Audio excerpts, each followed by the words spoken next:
My boss is the CEO of TechCorp, my sister Jasmine announced loudly, swirling her wine glass as if she were royalty. He is coming here for Thanksgiving dinner tonight, so do not say anything stupid, Kira. He only associates with success, not retail workers like you. I simply sliced my turkey and kept my mouth shut. But when CEO Sterling walked through that front door 20 minutes later, he did not look at Jasmine. He froze in the hallway, his face draining of all color as his eyes locked onto mine. Mrs. Kira, you are her sister. He turned to Jasmine, his voice trembling. You told me she worked at a grocery store. Jasmine laughed nervously. She does, sir. Why? Sterling dropped his briefcase. Because this woman owns 60% of my company. She is the one who decides if I keep my job tomorrow. The sound of Jasmine's wine glass shattering on the floor was the only music I needed. Before I tell you how I evicted my sister and her husband from the mansion I secretly paid for, let me know where you are watching from in the comments. Hit like and subscribe if you have ever been the underdog who held all the cards. I am Kira, 34 years old, and today was the day I decided to stop being the nice sister. The rain was coming down in sheets, blurring the windows of the Uber as we pulled up to the wrought iron gates of the estate. My driver, a kind older man named Henry, looked back at me with concern in his rearview mirror. Miss, are you sure this is the right place? The lights are on, but nobody is opening the gate. I forced a smile, though my stomach was already tightening with a familiar knot of dread. Yes, Henry, this is my sister's house. They just take a while sometimes. I checked my phone. I had texted my brother-in-law Brad 10 minutes ago that I was 5 minutes away. I knew he had seen it. I could see the red light of the security camera on the stone pillar swivel directly toward us. Inside the warm, dry house, Brad was watching me on the monitor. He was making a choice. I stepped out of the car, the icy November rain immediately soaking through my trench coat. Thank you, Henry, I said, closing the door. As the car drove away, I was left standing alone in the downpour. I pressed the intercom button. No answer. I pressed it again. Still nothing. Through the tall windows of the living room, I could see the silhouette of a chandelier and people moving around. They were warm. They were laughing. And they were leaving me out here on purpose. I looked up at the camera lens, rain dripping from my eyelashes, and stared directly into it. I knew Brad was on the other side, probably laughing, probably telling Jasmine that the help had arrived. 5 minutes passed. My hair was plastered to my skull, my boots were beginning to fill with water. I did not shiver, though the cold was biting. I just stood there, letting the anger build a slow, hot fire in my chest. Finally, the heavy iron gate buzzed. It did not swing open fully. Just the small pedestrian side gate unlatched with a loud click. It was a power move. They were not going to open the main driveway gate for me because they did not want a beat-up Uber in their driveway, and they certainly did not want to make it easy for me to walk to the front door. I pushed the heavy metal gate open and began the long walk up the winding driveway, clutching my bag of ingredients for the dinner I was expected to cook. By the time I reached the massive oak front doors, I was drenched. I reached out to ring the doorbell, but the door swung open before I could touch it. Brad stood there blocking the entrance. He was wearing a cashmere sweater that cost more than most people's monthly rent, a glass of amber whiskey in his hand. He looked me up and down with a sneer that curled his upper lip. Jesus, Kira, look at you. You look like a drowned rat.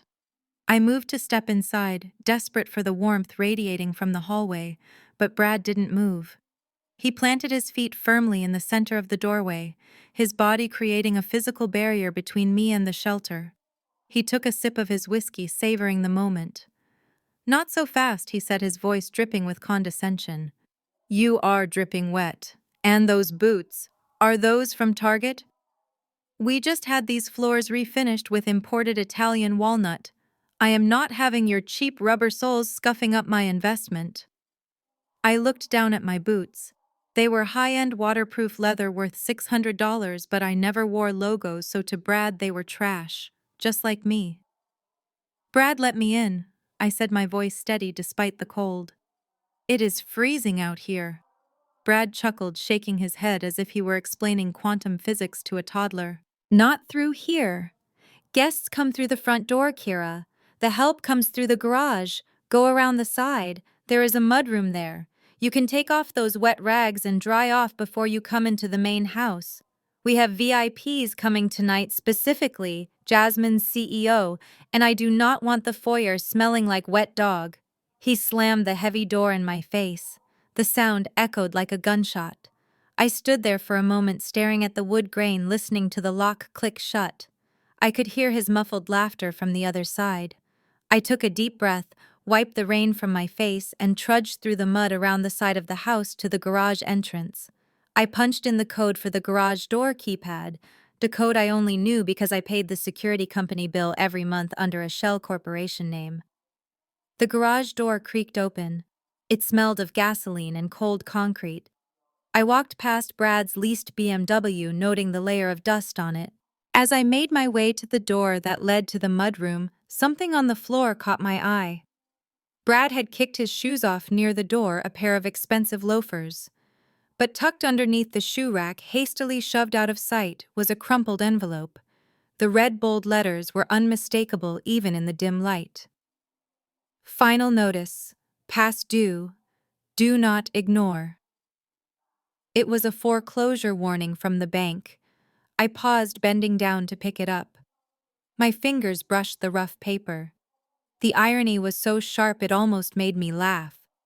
Here he was, worried about my boots scratching his floors, while the bank was days away from taking the entire floor out from under him. He was playing Lord of the Manor in a castle that was already crumbling. I slipped the envelope into my soaking wet coat pocket. This was not just a piece of mail. It was ammunition. I opened the door to the mudroom and stepped inside. The air was warmer here, but it still felt like entering a prison. I could hear Jasmine's voice, shrill and demanding, coming from the kitchen. I took off my boots, placing them neatly by the door. I peeled off my wet coat. Underneath, I was wearing a simple black turtleneck and trousers. Simple, elegant, and completely invisible to people who only valued flash. I smoothed my hair back, took a deep breath, and prepared myself. They thought they were letting a wet, miserable relative into their home to cook their turkey. They had no idea they had just opened the door to the landlord who was about to evict them. I pushed open the door to the kitchen and stepped into the light. The kitchen was a chaotic inferno of steam, shouting, and the overwhelming smell of burnt sugar and raw poultry. As I pushed through the swinging door, the heat hit me like a physical blow, instantly making my damp clothes feel heavy and suffocating. This was not a space of family warmth. It was a war zone, and my sister Jasmine was the tyrant general losing control of her troops. She was standing in the center of the massive island, screaming at a young woman who looked terrified. The girl, probably a college student hired for the day, was trembling as she held a silver serving spoon. "Get out!" Jasmine shrieked, her voice cracking with hysteria. "I told you to polish the silverware until I could see my reflection, not leave water spots on it. You are incompetent. You are fired. Get out of my house before I call the police for theft of time." The girl dropped the spoon on the counter with a clatter and ran past me, tears streaming down her face. Jasmine did not even watch her go. She was breathing heavily, her chest heaving beneath her silk dress, her eyes darting around the room as if searching for someone else to blame for her lack of preparation. Then her eyes landed on me. The panic in her expression instantly hardened into a cruel, satisfied sneer. It was as if she had just found the perfect punching bag to absorb her stress. She reached onto the counter, grabbed a grease-stained apron that the previous girl had abandoned, and balled it up in her manicured hand. Without a word of warning, she hurled it at me. The fabric hit me square in the chest with a wet, heavy thud before sliding down to the floor. "Perfect timing, Kira," she said, her voice dripping with venomous sweetness. "I just had to get rid of that idiot. She does not understand the standards required for a Fortune 500 CEO. But you..." She laughed, a sharp barking sound. "You are used to this kind of work, aren't you? Scrubbing, chopping, serving people who are actually important. It is right up your alley. She gestured dramatically to the kitchen island. Lined up in a grotesque row were 5 massive raw turkeys. They looked pale and cold under the harsh kitchen lights. 5 of them, for a dinner party of 6 people. Start prepping, she ordered, pouring herself another glass of wine with a shaking hand. Mr. Sterling likes variety. I want one roasted, one deep-fried, one smoked, and figure something out with the other 2. Just make them look expensive, and do not think about sitting down. I looked at the birds, then at the cheap generic spices she had lined up on the counter. She was trying to impress a billionaire with bulk seasonings and sheer volume, completely missing the point of quality. I bent down and picked up the dirty apron. I could have walked out. I could have told her right then that I owned the catering company she had tried and failed to book last week. But I didn't. I needed her to dig this hole deeper. You want 5 turkeys prepped and cooked in 4 hours? I asked, calmly smoothing the stained fabric over my black trousers. Jasmine took a sip of wine, leaving a lipstick stain on the rim. I want perfection, Kira. My promotion depends on this night. If the skin is not crispy or if the meat is dry, do not think I will let you sit at the table. Now stop staring and start working. You are finally making yourself useful for once. Cinderella. I tied the apron strings behind my back, feeling the grit of the fabric. I watched her walk out of the kitchen to check her makeup, leaving me alone with the impossible task. I picked up a knife. I would cook her turkeys. I would make them perfect. Because when everything fell apart later, I wanted her to have absolutely no one to blame but herself. Just as I inserted the knife into the second bird, the atmosphere in the house shifted violently. The front door chimes rang out melodic and loud, followed immediately by the sharp, authoritative clacking of heels on the hardwood foyer. There was no need to guess who had arrived. The air in the kitchen instantly grew heavier, filled with an overwhelming cloud of Chanel No. 5 and hairspray that masked the scent of the roasting meat. It was Mama Joyce. She swept into the kitchen like a hurricane wrapped in white faux fur and gold sequins. She was 60 years old, but fought tooth and nail to look 40, a battle she financed with credit cards she could not pay. She looked like she was attending a royal gala, not a family Thanksgiving dinner during a rainstorm. She did not even glance in my direction. Her eyes, lined with heavy black makeup, locked instantly onto Jasmine. My beautiful baby, she cooed, her voice dripping with a theatrical warmth that I had not heard directed at me since I was 6 years old. She rushed past the island, past the pile of raw turkeys, and enveloped Jasmine in a hug that was careful not to crush their matching designer dresses. Look at you, Jasmine. You look like a queen. This house, this life, it suits you so well. You are the pride of this family. I stood there by the sink water dripping from my hands, feeling the familiar sting of invisibility. It was a coldness I had grown up with, but it never stopped hurting. I wiped my hands on the dirty apron and cleared my throat, trying to keep my voice steady. Hello, Mom. Mama Joyce froze. The smile vanished from her face, instantly replaced by a look of mild annoyance, as if a fly had buzzed in her ear. She turned her head slowly, scanning the room until her eyes landed on me. She did not smile. She did not say hello. Instead, her nose wrinkled in a dramatic expression of disgust. She took a step toward me, then immediately took 2 steps back, waving her manicured hand in front of her face. Good Lord, Kira. What is that smell? I looked down at myself. I smelled like rain and the onions I had been chopping. It is just the rain, Mom, I said. I got caught in the downpour at the gate because Brad. She cut me off with a sharp hiss. No, it is not just rain. It smells like exhaust fumes and damp wool. It smells like the city bus. Did you take public transportation here? Did you sit on those filthy plastic seats next to strangers before coming into your sister's multi-million-dollar home? I tightened my grip on the edge of the counter until my knuckles turned white. My car service. She waved her hand again, dismissing my explanation as if it were a buzzing insect. I do not care how you got here, Kira, but you smell like poverty. It is distinct, and it is offensive. Do not tell me you are going to handle the food smelling like the inside of a metro station. We have a billionaire coming to dinner. She turned to Jasmine, her face softening back into that sickening sweetness. Does she have to touch the food, Jasmine? I do not want Mr. Sterling to taste the bus rote in his turkey. Jasmine laughed a cruel tinkling sound. She has to cook, Mama. The maid quit. Just make her scrub up. Mama Joyce turned back to me, her eyes hard and cold. You heard your sister. Go find a bathroom, preferably the guest one downstairs near the garage, so you do not track mud on the carpet. Scrub yourself. Use Jasmine's expensive soap if you have to, though it is a waste on you.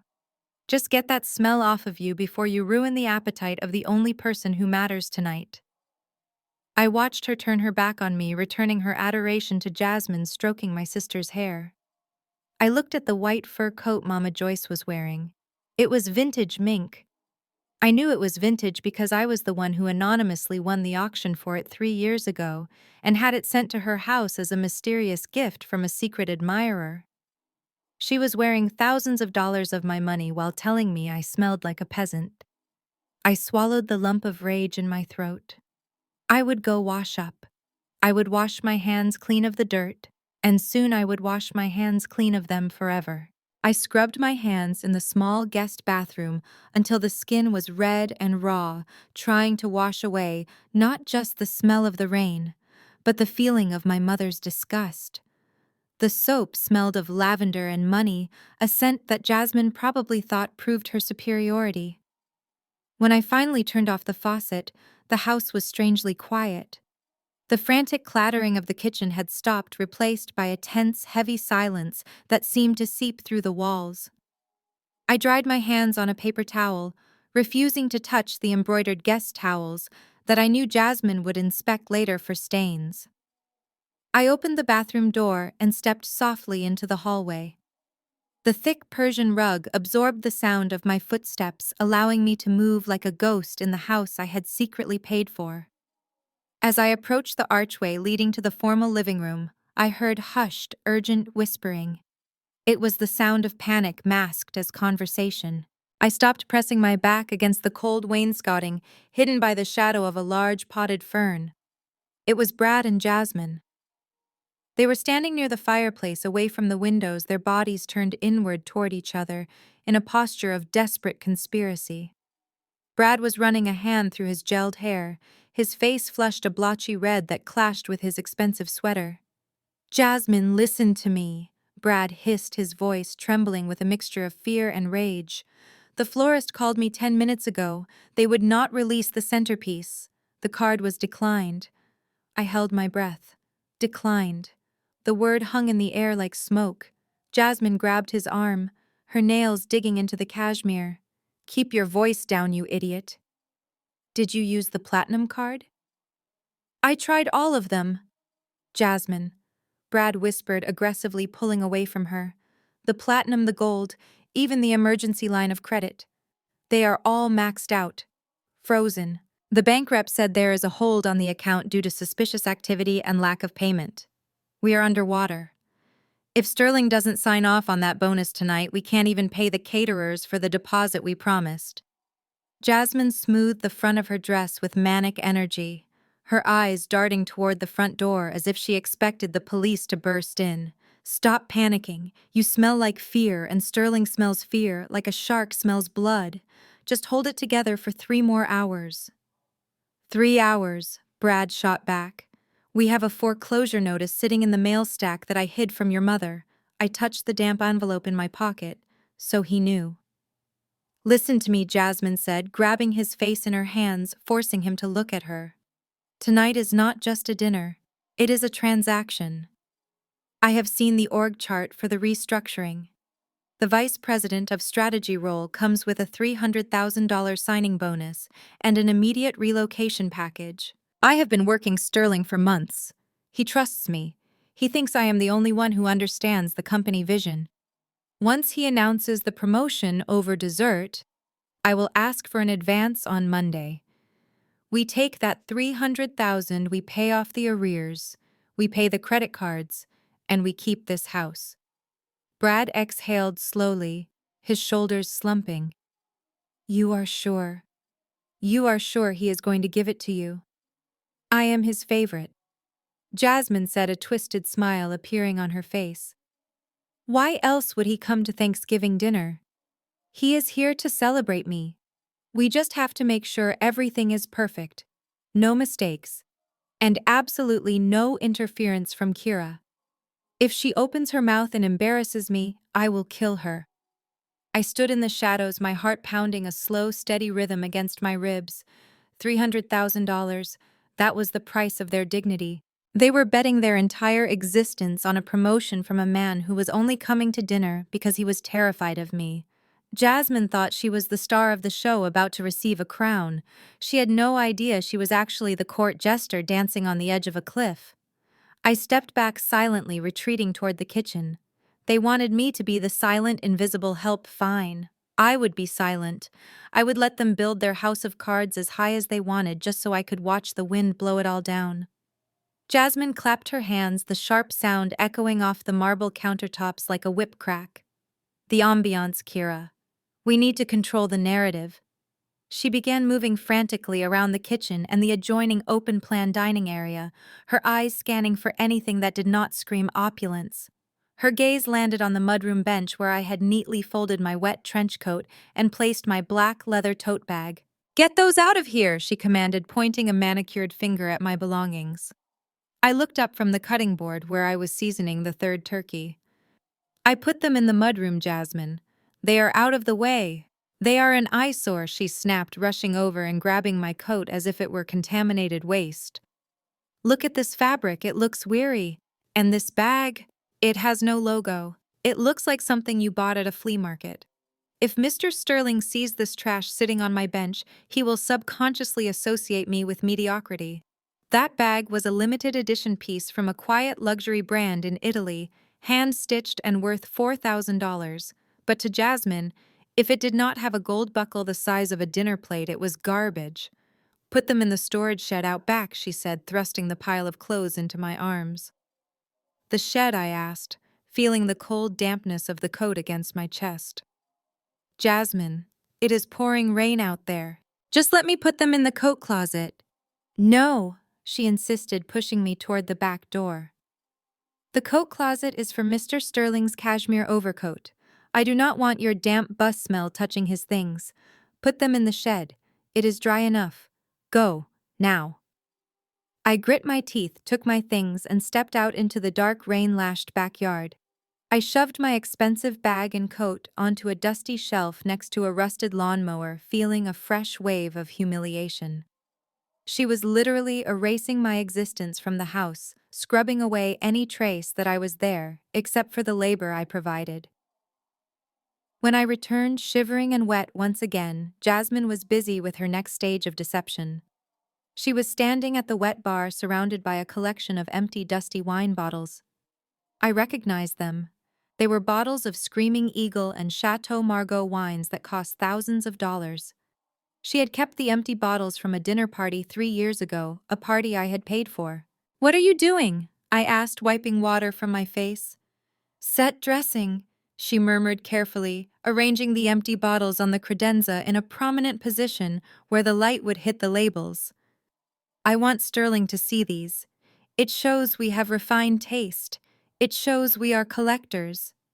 She then reached under the counter and pulled out a plastic jug of wine. It was the cheapest brand available at the grocery store, the kind that tasted like grape juice and rubbing alcohol. With a steady hand, she began pouring the purple liquid into an elaborate crystal decanter. You are not going to serve him that, I said, watching the glug glug glug of the cheap liquid. Of course I am, she scoffed, tossing the plastic jug into the recycling bin. Once it is in the crystal, he will never know the difference. He is a man, Kira. He drinks labels, not liquid. I will pour him a glass from this decanter point to the empty bottles on the shelf and let his imagination do the rest. It is called marketing. You wouldn't understand. I turned back to the turkeys to hide my small smile. What Jasmine did not know was that CEO Sterling was a certified sommelier. He owned a vineyard in Napa. He could distinguish between a Cabernet and a Merlot by smell alone. Serving him sugar water and calling it fine wine was not marketing, it was suicide. But I did not warn her. I just chopped the onions a little louder. If she wanted to serve him a lie, I would let her watch him choke on it. The doorbell did not just ring. It exploded through the tense silence of the house like a gunshot. The sound echoed off the high ceilings and the marble floors, signaling the end of the preparation and the beginning of the performance. For Jasmine and Brad, it was the sound of Judgment Day. For me, it was the opening bell of a boxing match I had already won. The reaction was instantaneous and pathetic. Brad actually dropped the ice tong he was holding, the metal clattering loudly against the counter. He scrambled to pick it up, his face flushing a deep, unhealthy crimson. "Oh God, he is here early!" Brad stammered frantically, checking his reflection in the dark window of the oven. "Jasmine, is my tie straight? Do I look like I know about golf?" Jasmine ignored him. She was too busy hyperventilating. She grabbed a napkin and dabbed at her forehead, terrified that a single bead of sweat might betray her desperation. Then her eyes snapped to me. I was standing by the sink, calmly drying a serving platter. To her, I was a blemish on her perfect picture, a stain that needed to be hidden before the inspector arrived. She rushed over to me, her heels clicking aggressively on the tile. "Get back!" she hissed, shoving me physically toward the darkest corner of the kitchen, right next to the oversized refrigerator and the trash compactor. "You are too visible here. Stay in this corner. Do not move. Do not breathe too loudly." She grabbed my shoulder, her nails digging into my skin through my shirt. "Listen to me very carefully, Kira. If Mr. Sterling sees you, if he asks who you are or what you are doing, you do not speak. You do not say hello. You do not introduce yourself. As far as he is concerned, you are the help. In fact, you are the mute help. You lost your voice. You do not speak English. I do not care what excuse you use, just keep your mouth shut. Do you understand?" I looked down at her hand on my shoulder, then up into her manic, terrified eyes. She was so afraid that my articulation, my intelligence, or simply my presence would shatter the fragile illusion of wealth she had built. She needed me to be dumb because she knew deep down that I was the only one in the room who actually knew how to run a business. I nodded slowly, a silent promise that I would indeed play a role, just not the one she expected. "Good," she breathed, releasing me. She smoothed her dress, fixed her fake smile, and turned to Brad. "It is showtime. Open the door." As they rushed to the foyer, transforming from monsters into sycophants. In the span of 3 seconds, I leaned back against the cold stainless steel of the fridge. I would stay in the corner. I would be silent. For now. Because the loudest thing in the room wasn't going to be my voice. It was going to be the truth waiting for them on the other side of that door. The heavy oak door swung open, revealing the man my sister had pinned all her hopes and financial dreams on. CEO Sterling stood on the welcome mat, but he did not look like the master of the universe Jasmine had described. He looked like a man who was walking to the gallows. Raindrops glistened on his expensive trench coat, but it was the sheen of sweat on his forehead that caught the light of the foyer chandelier. He was clutching his phone in his hand so tightly that his knuckles were white, his thumb scrolling frantically across the screen. Beside him stood his personal assistant, a young woman with a tablet who looked equally pale and terrified. Jasmine and Brad practically threw themselves at his feet. It was embarrassing to watch from the shadows of the kitchen hallway. Jasmine bent her knees in a movement that was half curtsy, half stumble, her face contorted into a mask of desperate adoration. "Mr. Sterling, welcome. Oh, welcome to our humble home. It is such an honor, a true privilege to have a visionary like you gracing us with your presence." Brad stepped forward, extending a hand that was slightly trembling. "Sir, let me take your coat. We have the fireplace going. Only the best for the man who runs the world." Sterling flinched when Brad touched his coat as if he had been electrocuted. He looked around the foyer with wide, darting eyes, scanning the corners, the staircase, and the open doors, as if he expected a SWAT team to jump out. He did not even look at Jasmine. His gaze went straight over her head, searching for something or someone. "Thank you," Sterling muttered, his voice hoarse. He let Brad peel the coat off his shoulders, revealing a suit that was impeccably tailored but currently damp with perspiration at the collar. He turned to his assistant and whispered loudly enough for me to hear. "Did the board send the confirmation? Is the auditor here yet?" The assistant shook her head rapidly. "No update, sir. The email just said an agent of Helios Capital is on site. It did not specify who." I smiled in the darkness. They had received my notification. They knew the Reaper was in the house, they just didn't know she was wearing an apron. Jasmine, oblivious to the panic radiating off her boss, linked her arm through his, a breach of protocol that made Sterling stiffen. "We are just so excited to hear about the new direction of the company," she chirped, guiding him forcefully toward the living room. "I have some ideas about the Q4 branding that I think will really align with your genius." Sterling pulled his arm away gently, but firmly, wiping his brow with a silk handkerchief. "Yes, Jasmine. Work. We will talk about work, but first I need a moment." He looked nauseous. The pressure of the impending audit, the mysterious text message from the parent company, and the sheer terror of losing his golden parachute had reduced him to a nervous wreck. Brad, sensing the mood was off but misinterpreting it completely, laughed loudly. "A man of action. I get it. Can I get you a drink? A scotch? A brandy?" "We have a bottle of Blue Label with your name on it." "Just water," Sterling said, loosening his tie.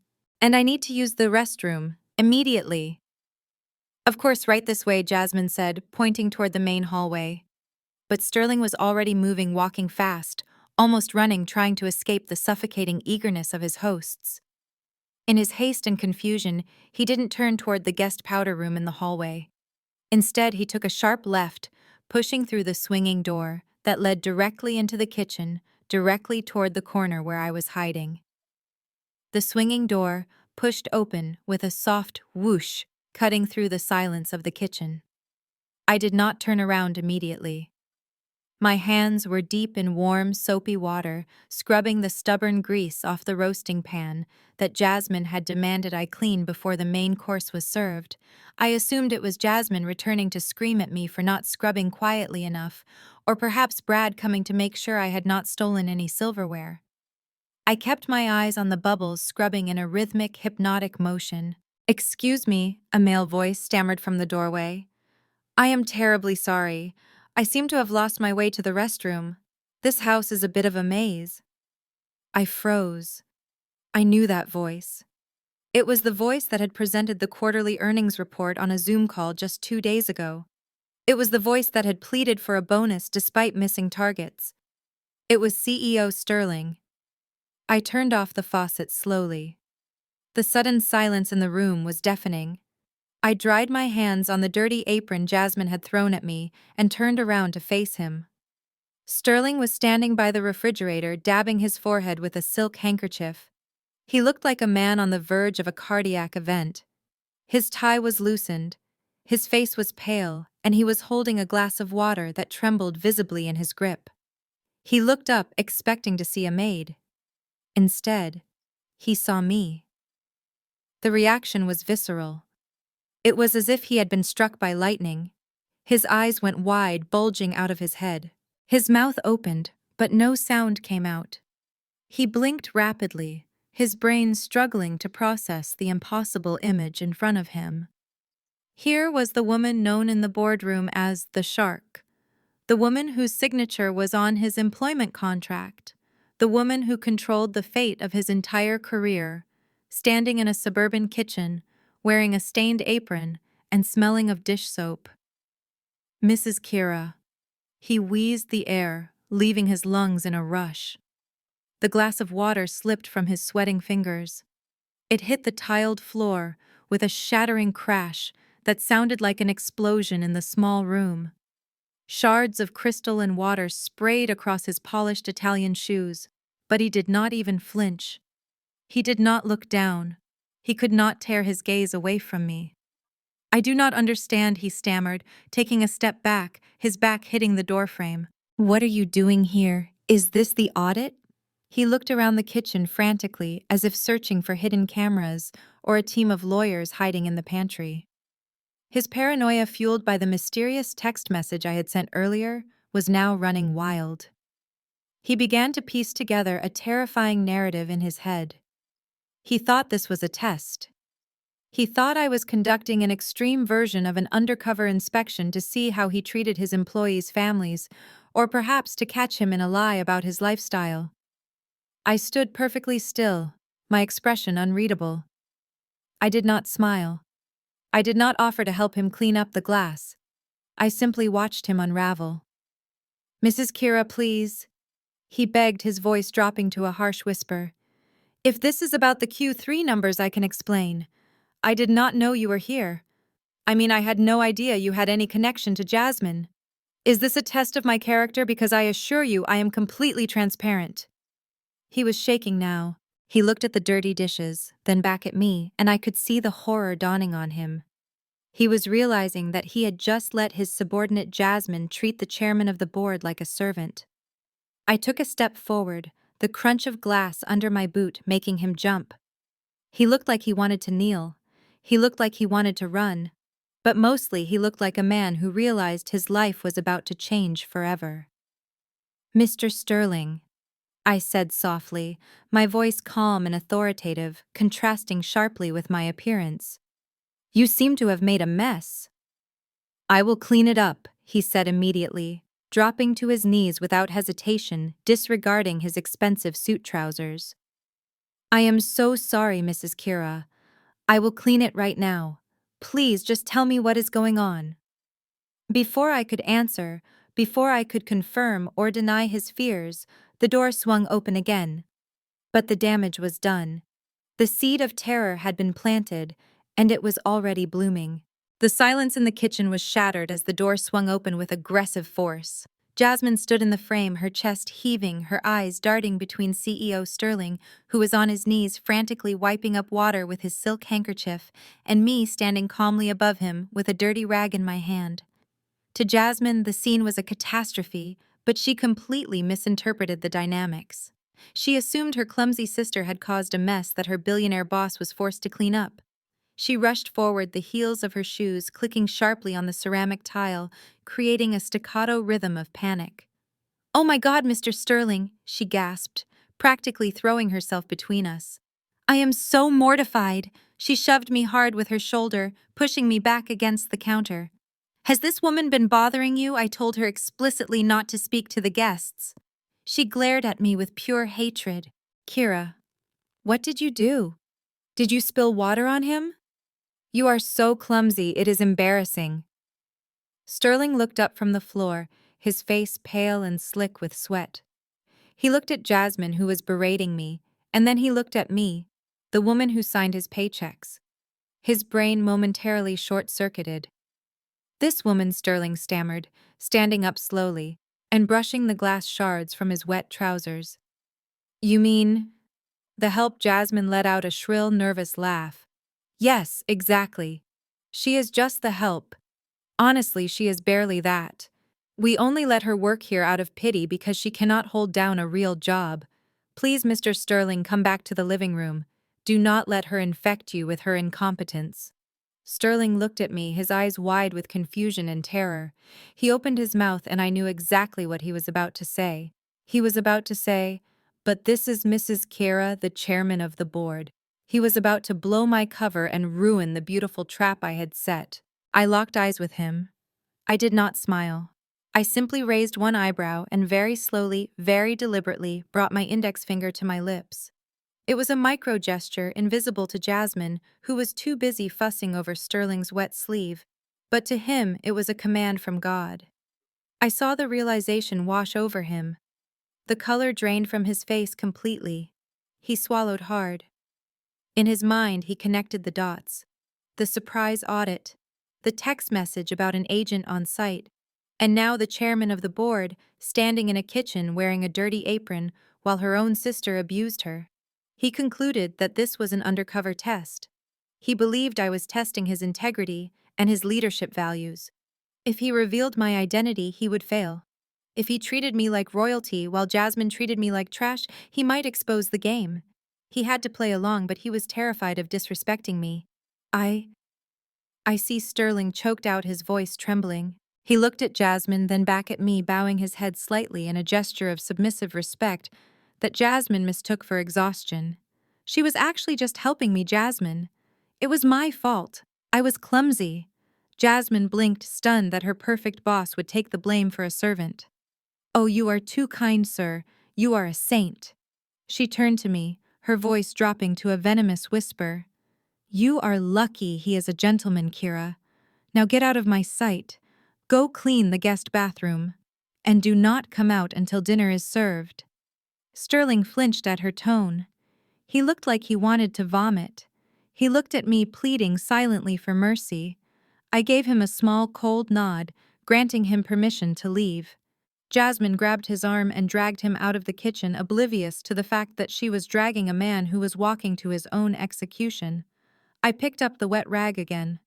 The first act was over. The intermission was done. Now it was time for the main event. Jasmine practically paraded CEO Sterling back into the formal living room, her hand hovering near his elbow as if he were a fragile antique she had just acquired at an auction. But the man who sank into the plush cream-colored Italian leather sofa was not the same commanding figure who had entered the house 20 minutes ago. That man had been a captain of industry. This man was a nervous wreck. Sterling sat on the very edge of the cushion, his back ramrod straight, his knees pressed together. He looked less like a billionaire guest of honor and more like a naughty schoolboy waiting outside the principal's office for a paddling. His hands resting on his knees were vibrating with a fine, uncontrollable tremor. Every time he blinked, he saw the image of me, the chairman of the board, scrubbing a roasting pan in the back room. The cognitive dissonance was tearing him apart. He looked around the opulent living room, but now, instead of seeing a nice venue for dinner, he saw a trap. He looked at the crystal chandelier and wondered if it was a hidden camera. He looked at the expensive art on the walls and wondered if it was paid for with embezzled company funds that he had failed to detect. Brad, oblivious to the psychological meltdown happening 3 feet away from him, took a seat in the adjacent armchair, crossing his legs with an air of casual superiority. He noticed Sterling shivering and immediately sprang into action, not with genuine concern, but with an opportunity to show off. "You look a little chilly there, boss," Brad said, grinning as he pulled a sleek tablet from the coffee table. "The weather out there is frightful, right? Let me fix that for you. We installed this state-of-the-art smart home climate system last month. It learns your body temperature and adjusts the ambient heat instantly." Brad tapped the screen with a flourish, eager to demonstrate his purchasing power. "Watch this. I am bumping it up to 74 degrees. You will feel the vents kick in within 10 seconds. Top-of-the-line stuff. Cost us $20,000, but comfort is priceless, right?" Sterling flinched as the vents overhead whirred to life, blasting warm air into the room. He was already sweating profusely from fear, his shirt collar damp against his neck. The last thing he needed was more heat. He felt like he was being cooked alive, both metaphorically and literally. 20,000, Sterling repeated, his voice barely a squeak. He looked at the tablet in Brad's hand, then at the designer furniture, then at Jasmine's jewelry. His mind was racing. He knew Jasmine's salary. He knew the bonus structure. The math did not add up. A mid-level marketing director could not afford a $20,000 heating system and a $3 million home. In his terrified mind, the narrative shifted from a simple undercover audit to a full-blown criminal investigation. He thought I was there because I had already discovered massive fraud. He thought I was watching him to see if he was complicit in their spending. "It is quite impressive," Sterling managed to say, loosening his tie another inch as the room grew stiflingly hot. "You must manage your finances very aggressively to afford all this technology." Brad laughed, a loud booming sound that made Sterling jump. "Aggressive is my middle name, Mr. Sterling. We work hard, we play hard. And hey, once Jasmine gets that VP spot, maybe we will upgrade the pool heater too." Sterling nodded weakly, grabbing a napkin to wipe the sweat that was now dripping down his temple. He sat there roasting in the $20,000 heat, terrified to move, terrified to speak, praying that the woman in the kitchen would show him mercy when the axe finally fell. He did not know that the heat in the room was nothing compared to the fire I was about to rain down on them. The temperature in the living room seemed to rise another 5 degrees. But it was not just the smart heating system Brad had so proudly demonstrated. It was the suffocating weight of the lie filling the room. CEO Sterling sat perched on the edge of the leather sofa, clutching his glass of water as if it were a life raft. He dabbed his forehead with a napkin, his eyes darting incessantly toward the closed kitchen door, where he knew the most powerful woman in his industry was currently chopping vegetables. Brad, completely misreading Sterling's anxiety as anticipation for business talk, decided this was the perfect moment to elevate his own status. He leaned back in his armchair, swirling his whiskey with the confidence of a man who believed he was an equal to the billionaire sitting across from him. So Sterling Brad began, his voice taking on a conspiratorial tone that made Sterling flinch. I have had my ear to the ground lately. Wall Street is buzzing. The word is that your company is in the final stages of a massive merger with Helios Capital. Is that right? Sterling froze. The mention of Helios Capital sent a fresh wave of nausea rolling through his stomach. He nodded stiffly, unable to trust his voice. Brad smirked, taking a slow sip of his drink. Yeah, that is what I thought. Smart move. Helios is a beast. But you know mergers can be tricky. Culture clashes, board approval, all that red tape. He paused for effect, leaning forward as if offering a priceless gift. Look, I do not usually do this, but I like you. You are good people. If you hit any snags with the Helios board, just let me know. I have some very serious connections over there. Sterling blinked, the sweat dripping into his eye, stinging sharply. You have connections at Helios Capital? He whispered, his voice cracking. Oh, absolutely. Brad lied smoothly, his chest puffing out. I play golf with a couple of their senior managing partners. We go way back. And I have actually crossed paths with the owner a few times at charity galas. Tough character, very elusive. But we have an understanding. If you need a good word put in for you to secure your position post-merger, I can make a call. I can get you a sit-down with the top brass. Sterling felt the room spinning. He looked from Brad's smug, lying face to the kitchen door. The irony was so sharp it felt like a physical knife in his gut. Brad was sitting here claiming to be friends with the owner of Helios Capital, offering to make an introduction while simultaneously treating the actual owner of Helios Capital like a servant in his own home. Sterling knew that if he laughed, he would cry, and if he cried, he would be fired. That is very generous of you, Sterling managed to choke out. But I believe the ownership at Helios is quite hands-on. I do not think they need an introduction. Brad waved his hand dismissively. Nonsense. Everyone needs a bridge, Sterling. In this world, it is not what you know, it is who you know. And trust me, I know the people who pull the strings. Sterling could not take it anymore. He looked desperately at the kitchen door again, praying that Kira would not walk out and hear this absurdity. Brad noticed the glance and laughed. Relax, boss. You keep looking at the kitchen. You must be starving. Do not worry. Kira is slow and she is not the brightest bulb in the box, but she will eventually get the food on the table. We just have to be patient with people of her capacity. Sterling griped his glass so hard he thought it might shatter for the second time that night. He wanted to scream. He wanted to tell this arrogant man that the person of limited capacity was the one holding the whiskey glass, not the one holding the carving knife. But he stayed silent, trapped in the nightmare, nodding slowly as Brad continued to weave a web of lies that was about to strangle him. All right, Kira, enough standing around like a statue. Jasmine snapped, her voice cutting through the thick tension in the living room. She pointed toward the kitchen island, where a massive rectangular porcelain platter sat steaming. It was filled with boiling hot crab dip and stuffed mushrooms heavy enough to strain the wrists of a strong man. Bring the appetizers out. And for God's sake, do not drop it. This platter costs more than your rent. I walked over and gripped the handles. The ceramic was searing hot even through the cloth napkins I had wrapped around my hands. The weight was significant, but I lifted it without a grunt of effort. I kept my face neutral, masking the physical strain, as I turned to walk toward the coffee table, where the three of them sat like kings awaiting tribute. The path from the kitchen to the living room was clear, a straight line across the polished hardwood. I moved with a steady, measured pace. CEO Sterling was watching me, his eyes wide and unblinking, looking like a man watching a bomb squad technician carry a live explosive. He shifted in his seat, moving his legs back as far as possible, trying to make himself small. As I approached the seating area, Jasmine stood up ostensibly to adjust her napkin, or perhaps to reach for her wine glass. But I saw the shift in her weight.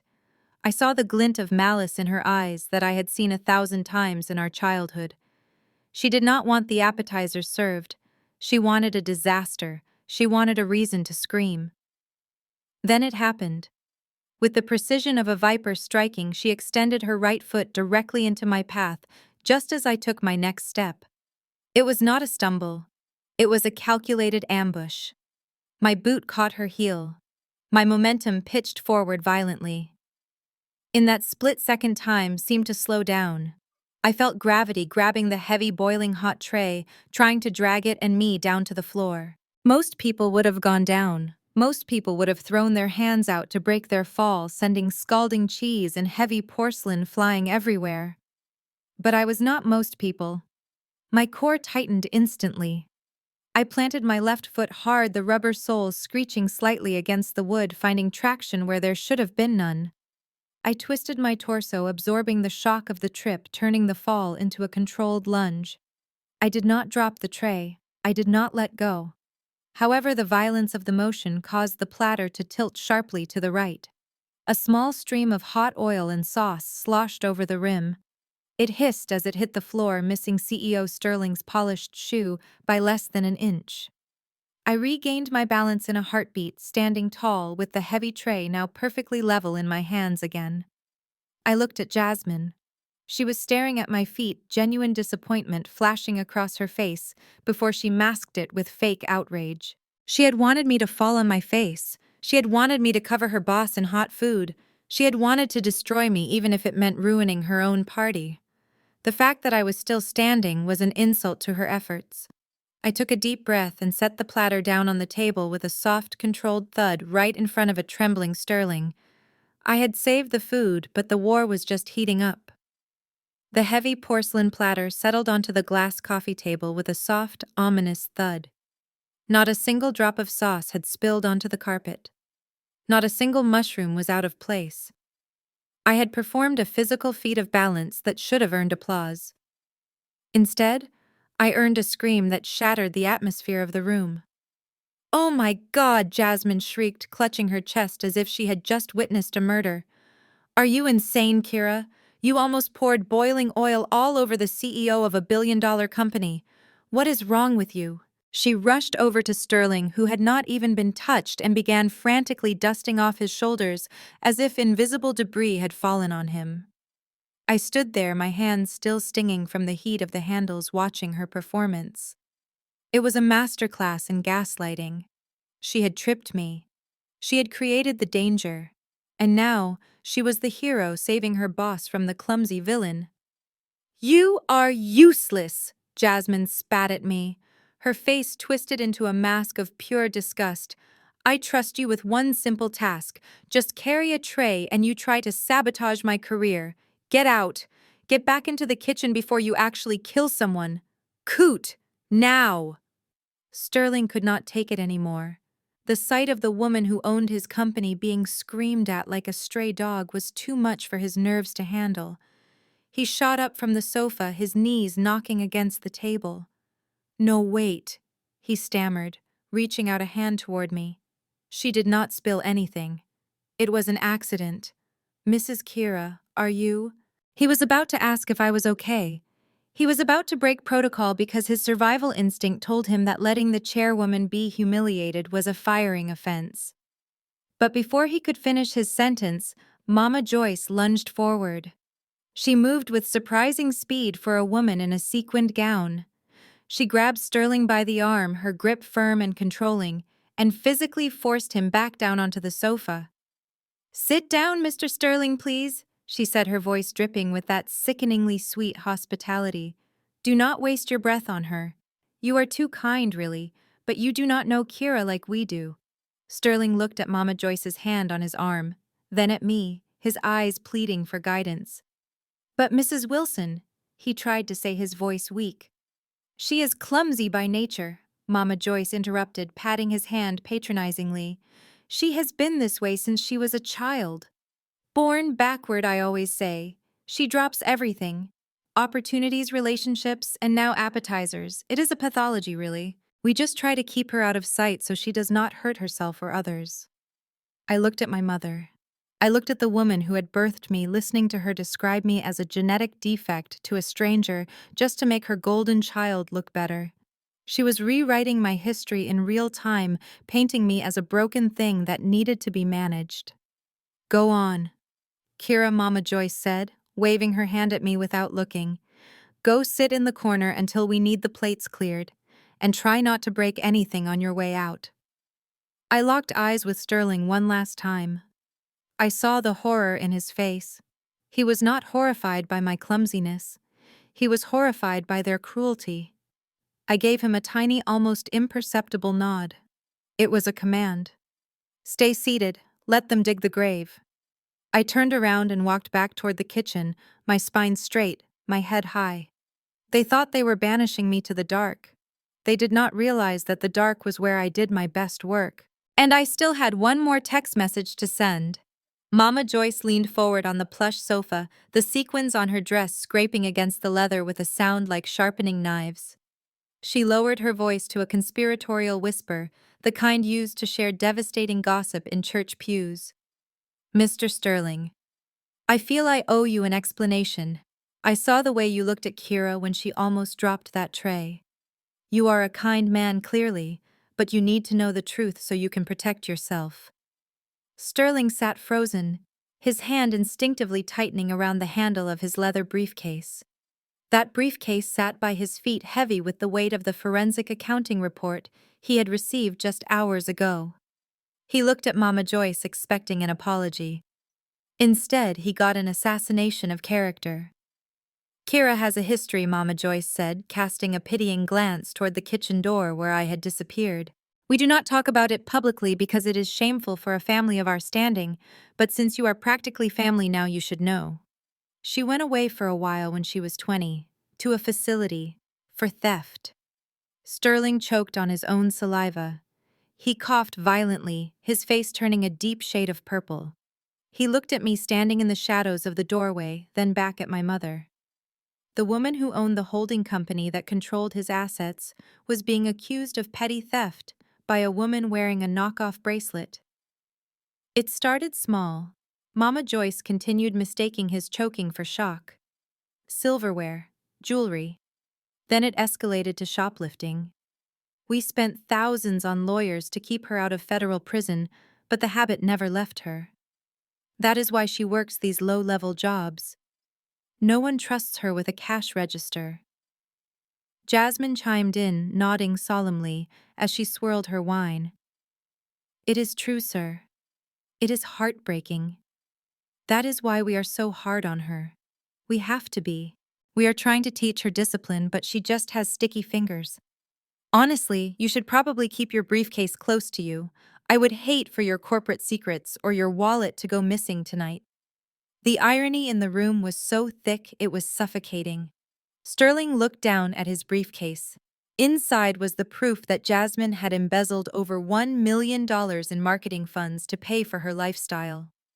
Jasmine was the thief. Jasmine was the criminal. And yet here she was warning him about the woman who had likely approved the budget for the investigation. I will keep that in mind," Sterling wheezed, pulling the briefcase onto his lap and hugging it against his chest like a shield. But his fear was not that I would steal his wallet. His fear was that I would open that bag and reveal the contents right there on the coffee table. Mama Joyce smiled, satisfied that she had successfully poisoned the well. She reached out and patted Sterling's knee. "You are a smart man. You understand liability. We just want you to be comfortable." Now let's talk about something more pleasant. Jasmine tells me she has some wonderful ideas for the upcoming fiscal year. Sterling nodded mechanically, sweat dripping down his temple. He looked at me one last time. I was leaning against the doorframe, my face completely impassive. I did not defend myself. I did not scream that I had never stolen a penny in my life. I simply watched them paint themselves into a corner lie by lie. They were calling me a pickpocket, while they picked his pockets with a smile. And Sterling, poor terrified Sterling, was the only one in the room who realized that the judge, jury, and executioner was standing right behind him, quietly waiting for the perfect moment to deliver the verdict. The laughter in the living room was a sharp, jagged sound. My mother was beaming, proud of her story about my alleged criminal past. Jasmine was smirking, swirling her wine, believing she had successfully destroyed my credibility. Brad was checking his watch, probably wondering how soon he could kick me out. They were so busy celebrating their cruelty that they forgot one crucial detail. The person they were mocking was the only person in the room with a working brain and a fully charged smartphone. I reached into my apron pocket. My movement was slow and deliberate. I did not look at the screen. I did not need to. I had typed this message out in my head 10 minutes ago. I swiped the screen, found the contacts saved as CEO Sterling, and hit send. A second later, a loud, cheerful chime cut through the air. It came from Sterling's jacket pocket. The sound was deafening in the sudden silence. Sterling jumped as if he had been electrocuted. He looked around wildly, his hand going to his chest. He pulled the phone out with trembling fingers. I watched his eyes scan the screen. I saw the blood drain from his face, leaving him a ghostly shade of gray. He looked up, his eyes locking onto mine across the room. I gave him a blank stare. The message on his screen was simple. Ask her about the $300,000 in unallocated marketing spend for Q3. Ask her now. Sterling swallowed hard. He realized that this was not a passive observation. This was a live performance review. He was the puppet and I was pulling the strings from the kitchen doorway. He knew that if he ignored the text, he was defying the chairman of the board. He had to choose between being rude to his hostess or being fired by his boss. It was not a difficult choice. He cleared his throat. It sounded like grinding gears. Jasmine, he said, his voice cracking. There is something I have been meaning to ask you regarding the financials. Jasmine smiled, oblivious. Of course, sir. Anything. Ask away. She leaned forward, eager to impress him with her buzzwords. Sterling wiped sweat from his upper lip. Regarding the Q3 budget, I noticed there was a significant amount, roughly $300,000, labeled as miscellaneous marketing expenses. Can you elaborate on where exactly those funds were directed? The smile dropped from Jasmine's face instantly. It was as if someone had cut the strings holding up her mask. She froze. The glass of wine stopped halfway to her mouth. She looked at Brad. Brad stopped chewing his appetizer. The air in the room turned from hot to freezing in a single heartbeat. The trap was sprung. Jasmine blinked rapidly, her mind racing to find a lie that sounded plausible. Oh, that, she stammered, her voice pitching up an octave. That was for strategic partnerships, very high-level stuff. I leaned against the doorframe and crossed my arms. I watched her squirm. Strategic partnerships. That was her code word for paying off Brad's gambling debts. I knew it. She knew it. And now, thanks to the terrified man on the sofa, she was starting to suspect that the walls were closing in. The vibration of the phone in Sterling's hand felt less like a notification and more like a court summons. He stared at the screen, the white text against the black background burning into his retinas. Ask her about the marketing spend. It was not a suggestion. It was a direct order from the woman who held the deed to his career. He looked up slowly, his neck stiff with tension. Across the room, Jasmine was laughing at something Brad had said, her head thrown back, exposing the long line of her neck. She looked so comfortable, so secure in her little kingdom. She had no idea that the executioner was already in the room, standing silently by the kitchen door, with a dish towel in her hand. Sterling cleared his throat. The sound was wet and weak, but it was enough to cut through the laughter. He set his glass of water down on the coaster with a trembling hand. "Jasmine," he said, his voice hitching slightly. "I apologize for bringing up business during such a lovely evening, but my memory has been jogged by a recent compliance memo." Jasmine smiled benevolently, tilting her head. "Compliance memo. You work too hard, sir. But go ahead. What is on your mind?" Sterling wiped his palms on his knees. "Regarding the Q3 financials, specifically the marketing budget, I recall seeing a line item that was quite significant. $200,000 in a single month. It was flagged as unallocated external spend. Can you refresh my memory on that? Which agency did we deploy those funds to?" For a microsecond, the air in the room went still. Jasmine's smile did not falter, but her eyes glazed over with a sudden sharp wariness. She took a slow, deliberate sip of her wine, buying herself 3 seconds to construct the lie. She set the glass down and leaned forward, her expression shifting to one of professional seriousness. "Oh, that," she said smoothly. "I am glad you asked. That was for the Global Vision Initiative.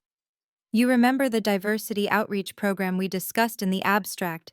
We decided to pull the trigger on a boutique firm called Global Vision Media.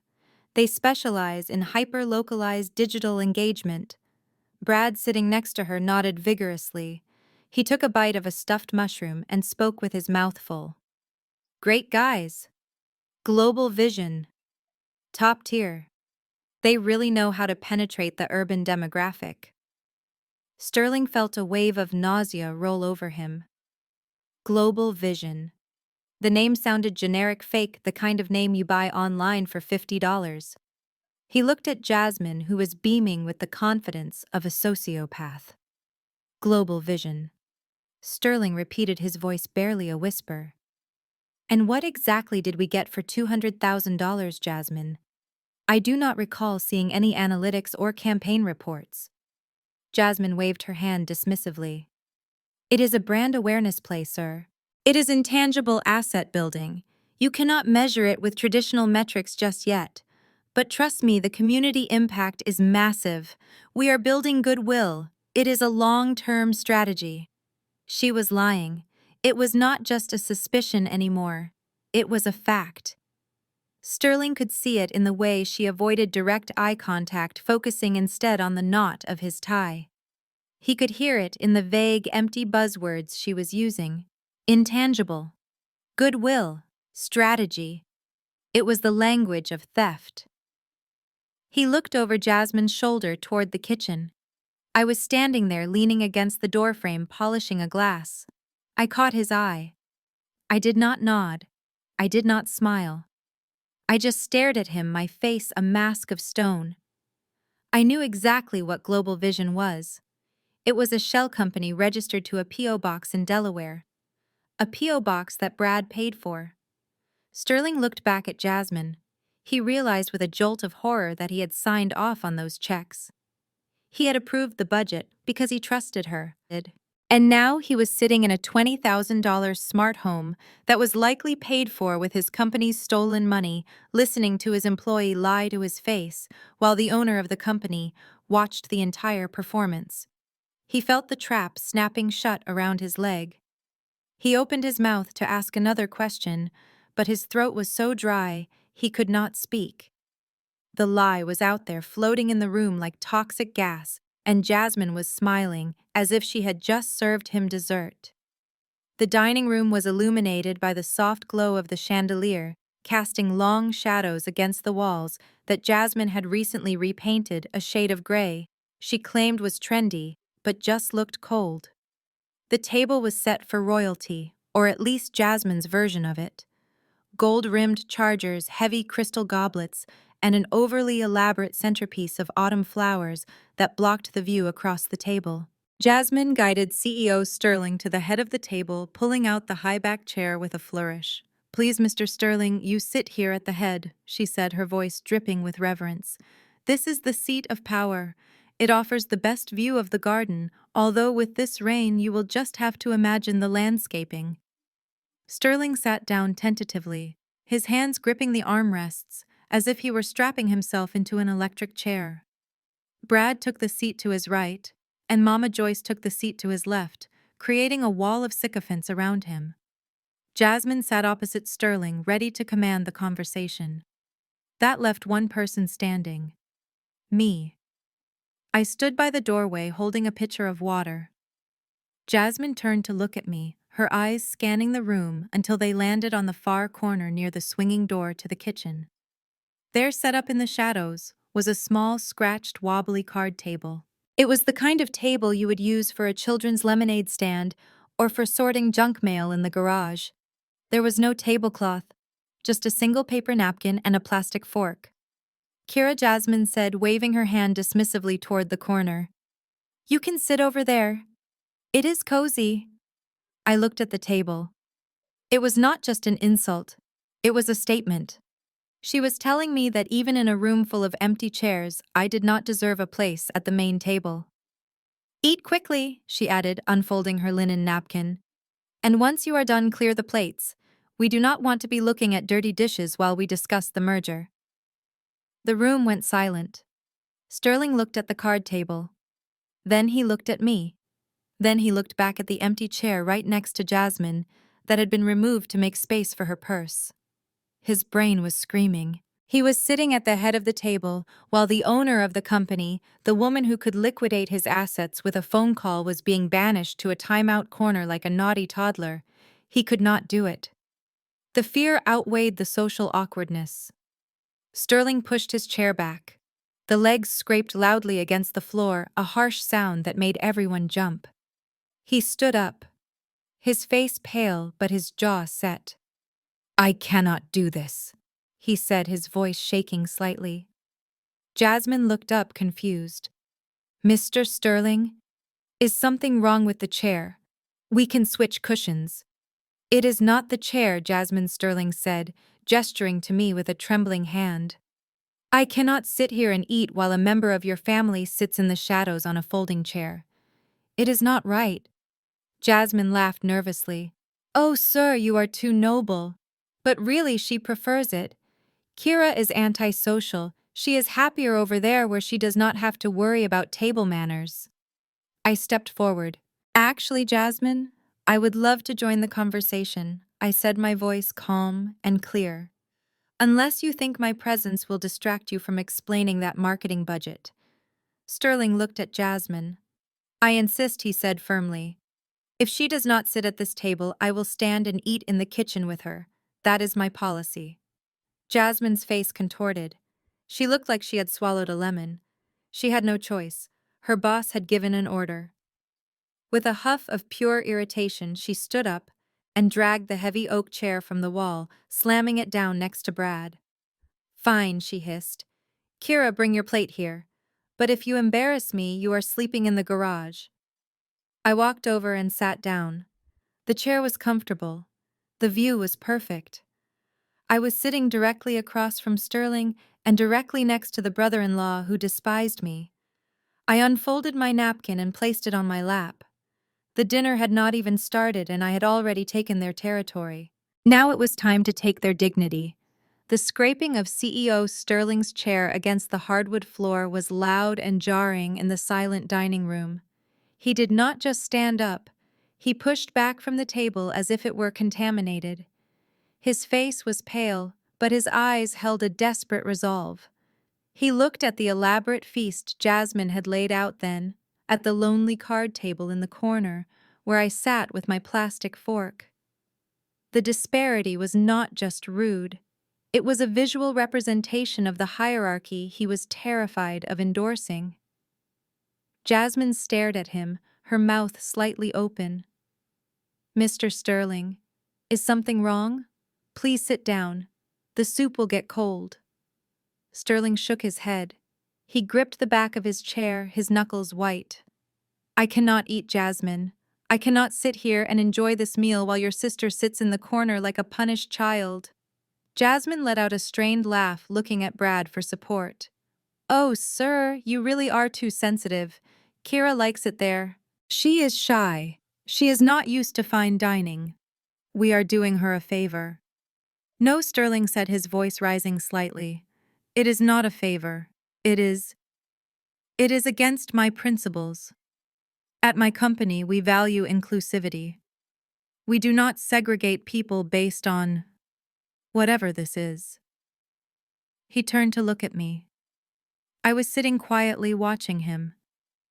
I did not ask for his help, but his survival instinct was kicking in. He knew that if he ate while the chairman of the board sat in exile, he would be complicit in her humiliation. If she does not sit at this table, Sterling declared, his voice trembling but firm, then I will take my plate and join her at the card table. The threat hung in the air. The image of the billionaire CEO sitting at a wobbly folding table in the corner was so absurd that even Mama Joyce gasped. Jasmine turned a deep shade of crimson. Her perfect dinner party was falling apart because her boss had developed a sudden conscience. Fine, she hissed through gritted teeth. If it means that much to you. She marched over to the wall where an extra dining chair had been placed as decoration. She dragged it across the floor with unnecessary force, the legs screeching against the wood. She shoved it into the small space between Brad and the end of the table. "Kira, get over here," she snapped, not looking at me. "Since Mr. Sterling insists on charity, you can sit with the adults. But do not expect a place setting. You can use your plastic fork." I stood up slowly. I picked up my paper plate and my flimsy utensil. I walked across the room, feeling the heat of Jasmine's glare on my skin. It burned, but it was the burn of a fire that was consuming her, not me. "Thank you, Mr. Sterling," I said softly as I sat down. Sterling nodded, sinking back into his chair with a sigh of relief. He wiped his forehead with his napkin. He had survived another round. But as I settled into my seat next to Brad, who shifted his body away from me as if I were contagious, I knew the real game was just beginning. I was at the table now, and I was hungry for the truth. I pulled out the heavy oak chair directly opposite CEO Sterling. The legs scraped against the floor, a harsh sound that made Jasmine wince, but I did not care. I sat down slowly, deliberately, taking up space in a room that had tried to shrink me for years.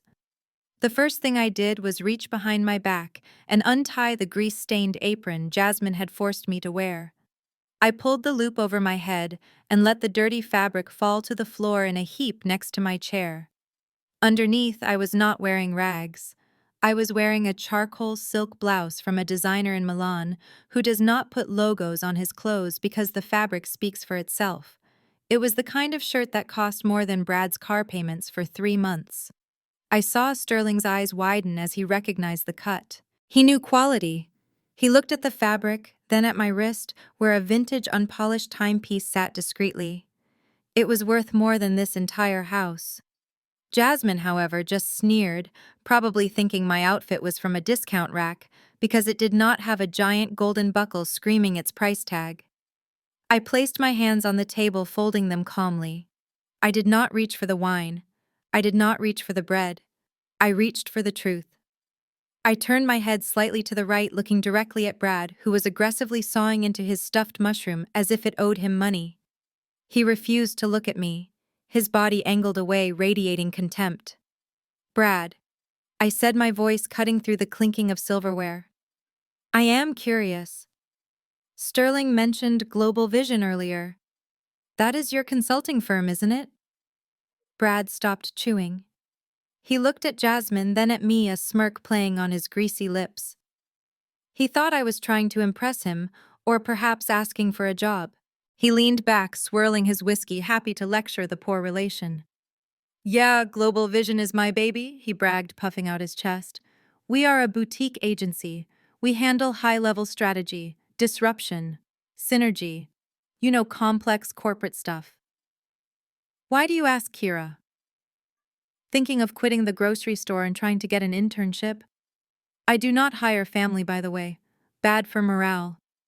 I smiled. It was a cold, sharp smile that did not reach my eyes. "No, Brad. I am not looking for a job. I was just wondering how business is going. It must be incredibly profitable, especially since you managed to bill Nebula Tech $200,000 last month for, what was it, brand awareness." The room went dead silent. Brad choked on his drink. He slammed the glass down, liquid sloshing over the rim onto the tablecloth. He coughed violently, wiping his mouth with the back of his hand. How do you know that he demanded, his face flushing a deep, angry red? Who told you that? I leaned forward, locking eyes with him. I read a lot, Brad. And I have a very good memory for numbers, especially numbers that do not add up. So tell me, does Global Vision have a physical office yet? Or are you still operating out of that P.O. box behind the laundromat on 4th Street? Because for a company billing $250,000 a month, a mailbox seems a little modest. Don't you think? The air in the dining room grew heavy, charged with the static electricity of an impending storm. Brad stared at me, his eyes bulging slightly, a vein throbbing in his forehead. He had been challenged in his own castle at his own table by the woman he considered nothing more than a peasant.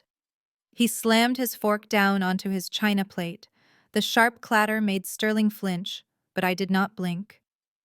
Global Vision is doing better than you could ever comprehend. Kira, Brad spat, his voice rising to a shout. We are handling accounts that would make your head spin. We generate more revenue in a single week than you earn in a decade of scanning barcodes at the grocery store. So do me a favor. Do not let the name of my corporation roll off your tongue. You are dirtying it. You do not understand high finance, and you certainly do not understand the complexities of my business. He picked up his whiskey glass and drained it in one gulp, slamming it back down as an exclamation point to his insult. He looked around the table, seeking validation. Jasmine nodded aggressively, glaring at me. Mama Joyce muttered something about me being jealous. I sat perfectly still. I placed my hands on the table, interlacing my fingers. I looked at Brad with the expression one might use when looking at a child who has just lied about eating a cookie while covered in crumbs. That is fascinating, Brad, I said, my voice low and smooth. Truly fascinating. Because when I ran a standard due diligence check on Global Vision Media this morning, using the state business registry, I found something very peculiar. Brad froze. His hand hovered over his water glass. What are you talking about? He growled. I leaned forward slightly. According to the Secretary of State, Global Vision Media was involuntarily dissolved 2 years ago. The status is listed as inactive due to failure to file annual reports and failure to pay state franchise taxes. The silence that followed was absolute. It was a vacuum that sucked the air out of the room. I could hear the grandfather clock ticking in the hallway. CEO Sterling slowly turned his head to look at Brad. His face was gray. I continued, keeping my eyes locked on Brad's sweating face. So I am confused, Brad. If your company legally ceased to exist 24 months ago, how exactly are you invoicing Nebula Tech for consulting services? And more importantly, where exactly did that $200,000 wire transfer go last month? Because it certainly did not go to a corporate bank account for a dissolved entity. Brad's face turned a violent shade of purple. He looked like he was choking on a bone.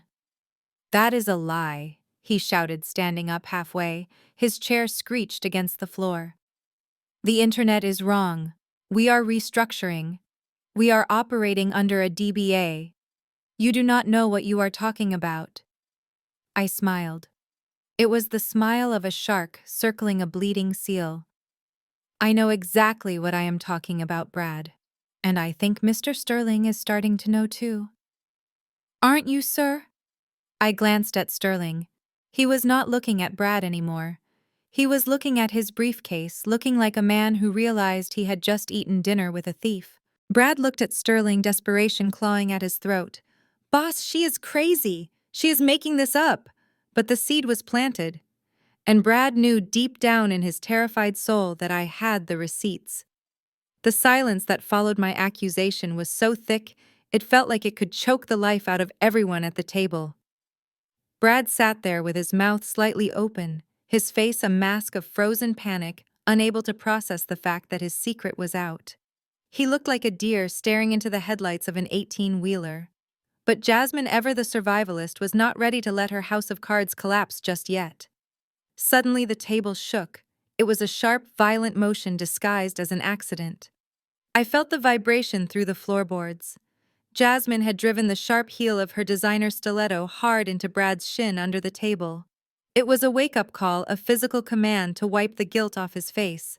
Brad flinched, biting his lip to suppress a yelp of pain, his eyes darting toward his wife in terror.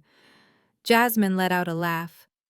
It was a brittle, high-pitched sound that grated on the ears like silverware scraping against a ceramic plate. She waved her hand in the air, dismissing my words as if they were nothing more than a buzzing fly. "Oh, Mr. Sterling, please forgive her," Jasmine cooed, leaning toward her boss with a smile that looked painful to maintain. She shook her head, casting a pitying glance in my direction. "My sister has a very vivid imagination. You have to understand, Kira is not part of our world. She does not understand how complex corporate filings work." Sterling looked at her, his expression unreadable. He did not smile back. He simply gripped his napkin tighter. Jasmine continued, her voice gaining a desperate speed. "Kira spends all day reading those conspiracy forums and trashy fake news sites on the internet. She probably looked up some defunct entity with a similar name and got confused. It happens all the time with lay people. They see a database error or a glitch on a free website and think they have uncovered a scandal. It is actually quite sad." She turned to Brad, her eyes wide and manic, silently screaming at him to play along. "Right, honey. Tell Mr. Sterling about the restructuring. Tell him how the state database is just lagging behind your rapid expansion." Brad rubbed his shin, clearing his throat loudly. He took a gulp of water, his hand shaking so much that the ice cubes clinked against the glass. "Yeah. Exactly. That is it. A glitch. We moved our incorporation to Delaware for tax purposes last year.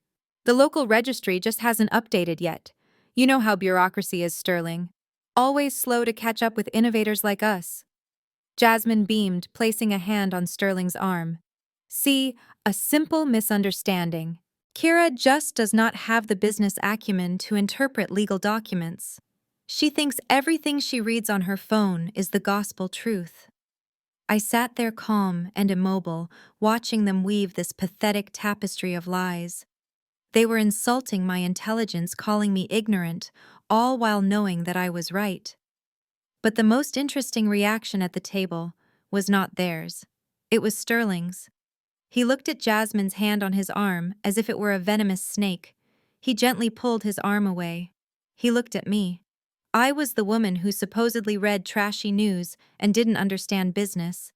Yet I was the one who had sent him the text message that matched the financial discrepancies in his briefcase perfectly. He realized that the only person at this table telling the truth was the one sitting in the timeout chair. Sterling turned back to Jasmine. "A glitch," he repeated, his voice devoid of warmth. "That is very convenient. Because in my experience, the Secretary of State is rarely wrong about a company being dissolved for tax evasion." Jasmine's smile faltered. The panic flared in her eyes again. She opened her mouth to speak, to spin another web, but she realized she was running out of thread. And I was just sitting there waiting to pull the loose end that would unravel everything. The dining room felt less like a family gathering and more like a federal courtroom, with the chandelier above acting as the harsh interrogation light.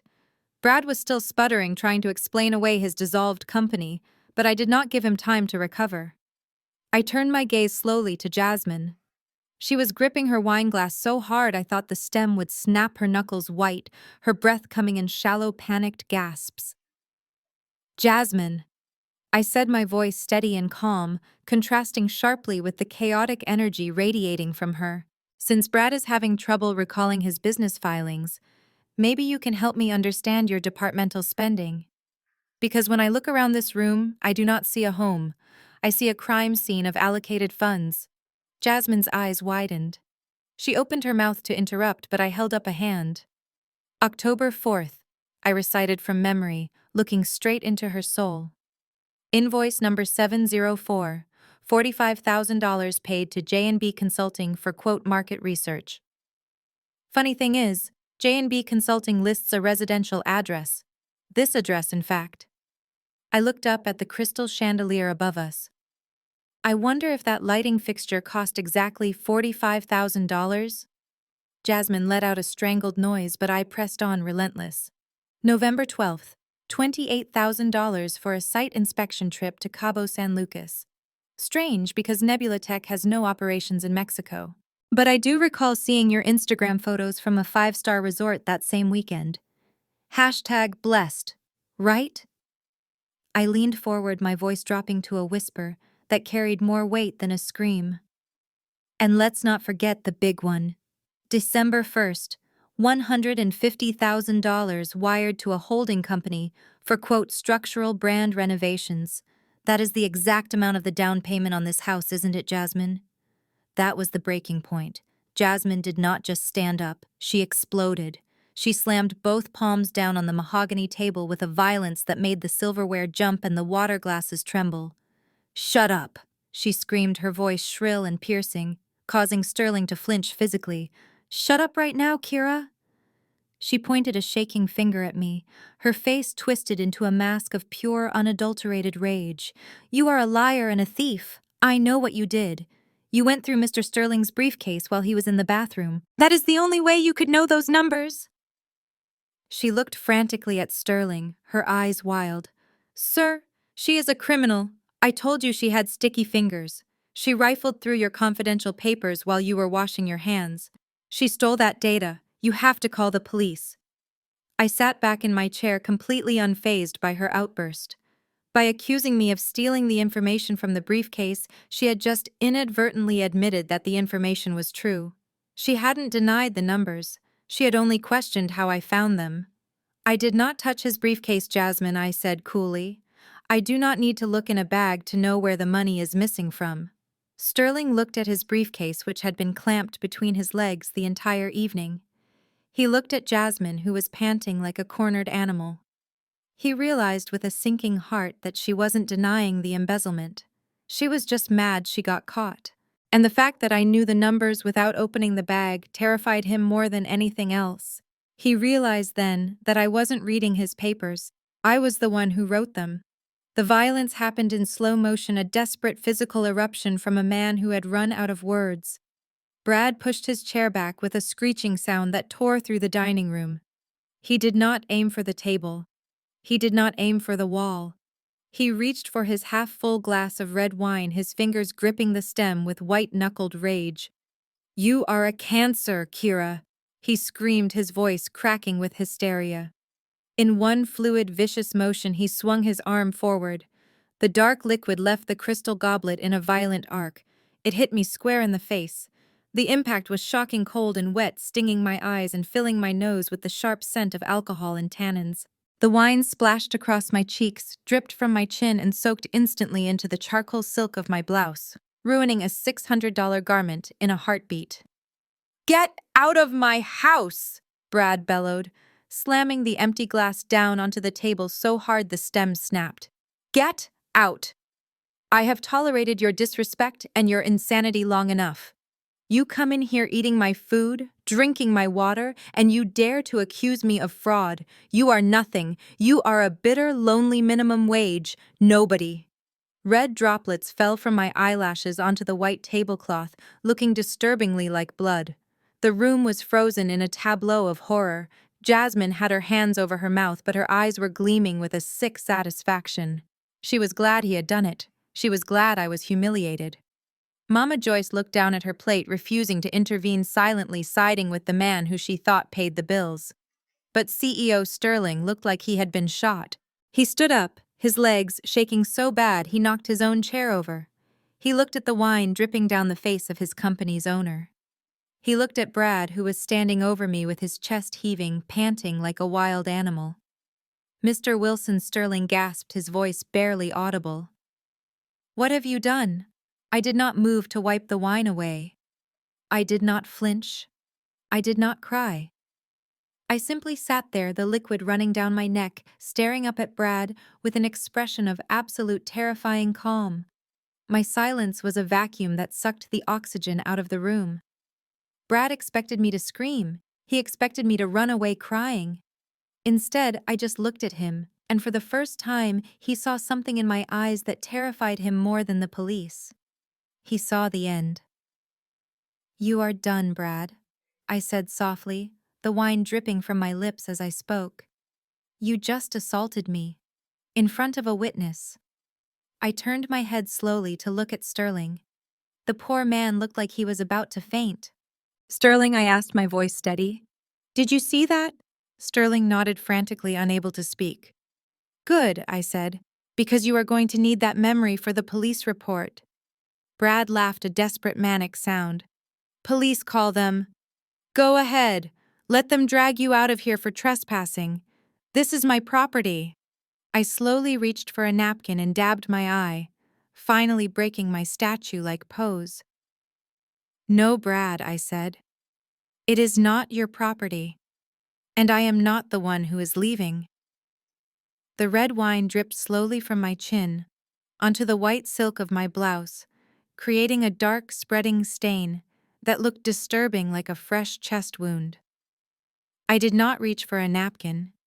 I did not raise my hand to wipe the liquid from my eyes, even though it stung sharply. I simply sat there, a statue of violated dignity, letting the evidence of Brad's cruelty remain visible for everyone to see. The room fell into a silence so deep it felt physical. It was not the silence of peace. It was the silence of a bomb counting down the split second between the trigger being pulled and the explosion tearing the world apart. Brad stood over me, his chest heaving, his face flushed with the adrenaline of his outburst, waiting for me to scream or cry or run away. Jasmine was frozen, her hand covering her mouth, her eyes wide with a mixture of shock and malicious glee. But I did not look at them. They were irrelevant now. They were merely the symptoms of a disease I was about to cure. I turned my head slowly, ignoring the sticky liquid running down my neck, and locked my eyes directly onto CEO Sterling. It was a look of absolute terrifying expectation. I did not have to say a word. My eyes screamed the message loud and clear. I am the owner of your company. I am the one who signs your checks. I am the one who decides if you retire with millions or go to prison for negligence. And I have just been assaulted in your presence by your subordinates. Sterling looked back at me, and I saw the color drain from his face until he looked like a corpse. In that gaze, he saw his entire future disintegrate. He saw the headlines. Chairman of the board assaulted at employee dinner while CEO watches. He saw the lawsuits. He saw the board meetings where he would be stripped of his title and his dignity. He realized that his passivity up until this moment had been a mistake, but his silence now would be a death sentence. He looked at the wine dripping from my eyelashes. To him, it wasn't just wine. It was the blood of his career. He looked at Brad, who was still panting like a victor, oblivious to the fact that he had just signed his own execution order. Sterling realized that if he did not act right now, in this exact second, he would be lumped in with these monsters. He would be an accomplice. The trembling in his hands stopped. The fear in his eyes hardened into a desperate, frantic resolve. He realized that he could no longer be the polite dinner guest. He had to choose a side. And looking at the cold, unyielding fire in my eyes, he knew there was only one side that would leave him standing when the dust settled.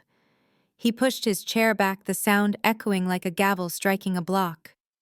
The time for polite observation was over. The time for damage control had begun. The wine was still dripping from my chin when Mama Joyce stood up. She did not rush to get me a towel. She did not reprimand Brad for throwing a glass of alcohol at her daughter. Instead, she looked at me with a hatred so pure and so deep that it felt colder than the liquid soaking my shirt. In her eyes, I was not the victim of an assault.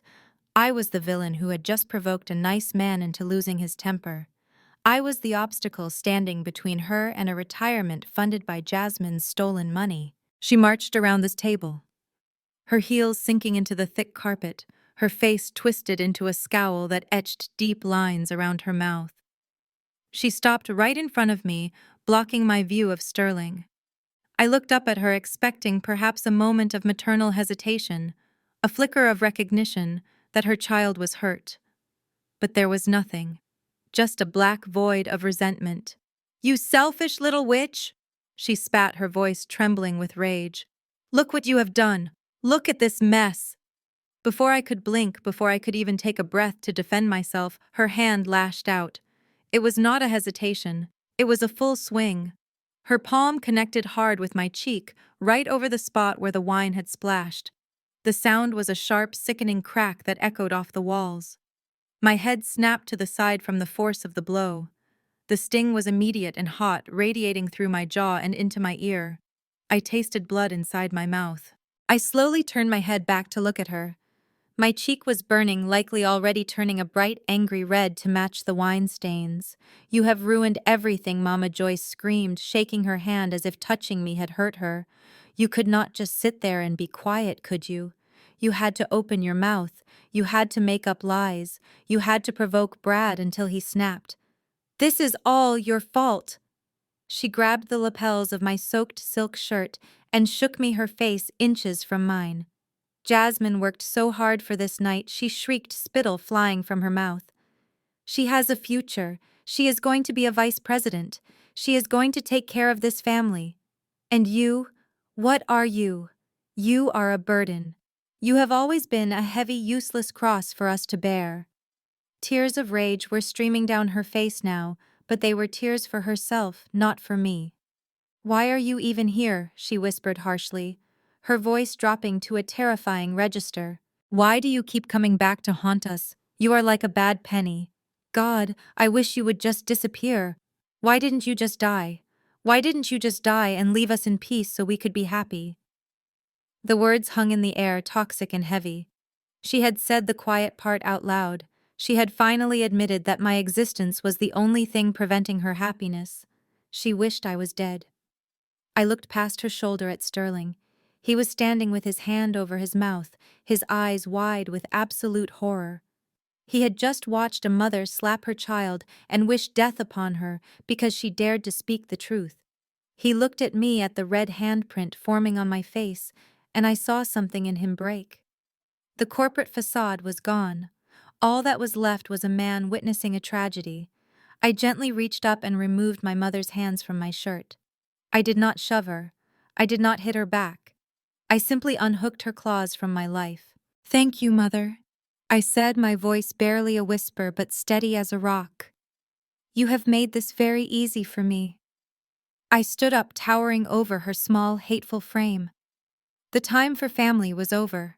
The time for business had arrived. The silence that followed my mother's hateful wish was broken not by a sob from me or an apology from her, but by a sound. It was a sharp, piercing digital trill that cut through the suffocating atmosphere of the dining room like a laser. It was not a standard ringtone. It was a priority alert tone, a specific frequency reserved for the highest level of emergency communication within Helios Capital. Mama Joyce flinched, stepping back as if the phone itself had burned her. The red handprint she had left on my cheek was still throbbing, but I ignored the pain. I reached into the pocket of my wine-soaked trousers and pulled out the device. The screen was glowing with a harsh red light, displaying a caller ID that would have made any business journalist in the country stop breathing. It simply read, "The board." I did not hesitate. I did not look at the stunned faces around me. I tapped the speaker icon with a thumb stained with red wine and held the phone up in the center of the room. "Report," I said, my voice icy and commanding. The voice that answered filled the room. It was crisp, professional, and terrifyingly calm. It was the voice of the head of global security for Helios Capital, a man who usually dealt with corporate espionage and kidnapping threats, not suburban dinner parties. "Mrs. Kara," the voice boomed, "we received the distress signal from your biometric monitor. Your heart rate spiked, indicating physical trauma, and the localized audio recording picked up a disturbance. Are you injured?" I looked at Brad, who was staring at the phone with his mouth open. I looked at Mama Joyce, who was clutching her pearls. They were confused. They did not understand why a grocery store clerk would have a security detail. "I am stable," I replied, keeping my eyes locked on Sterling. "But the situation has escalated." "Understood," the voice continued. "The extraction team is 30 seconds out. We have 4 units converging on the driveway. Local law enforcement has been bypassed. We are securing the perimeter now. Do you require medical assistance?" "No," I said. "Just immediate containment." Brad let out a nervous laugh. It sounded like a bark. "Who is that, Kira? Is that one of your friends playing a prank? You called security. Who do you think you are?" The voice on the phone heard him. The tone dropped an octave, becoming deadly serious. "Mrs. Kira, is the hostel still in the room?" "Affirmative," I said. "Neutralize the threat immediately or evacuate, madam. The team is breaching the front gate now." Suddenly, the room was bathed in blue and white light. High-intensity beams swept across the drawn curtains from the driveway outside.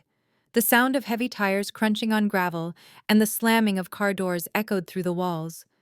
It did not sound like a police cruiser. It sounded like an invasion. Sterling ran to the window, peeling back the curtain. He gasped. "My God," he whispered, falling back against the wall. "Those are black SUVs. There are men in tactical gear." He turned to look at me, his eyes filled with a mixture of awe and absolute terror. He finally understood the scale of his mistake. This was not just a family dispute. This was a national security incident for a multi-billion-dollar conglomerate. I lowered the phone, but I did not hang up. I looked at my family, who were now huddled together, trembling in the face of a power they could not comprehend. "You wanted me to leave," I said, my voice low and dangerous. "You wanted me to disappear. Well, you are about to get your wish. But I am not the only one who is leaving this house tonight." The front door boom echoed through the hallway. Heavy footsteps thundered toward the dining room. The game was over. The cavalry had arrived, and they were not here to eat appetizers.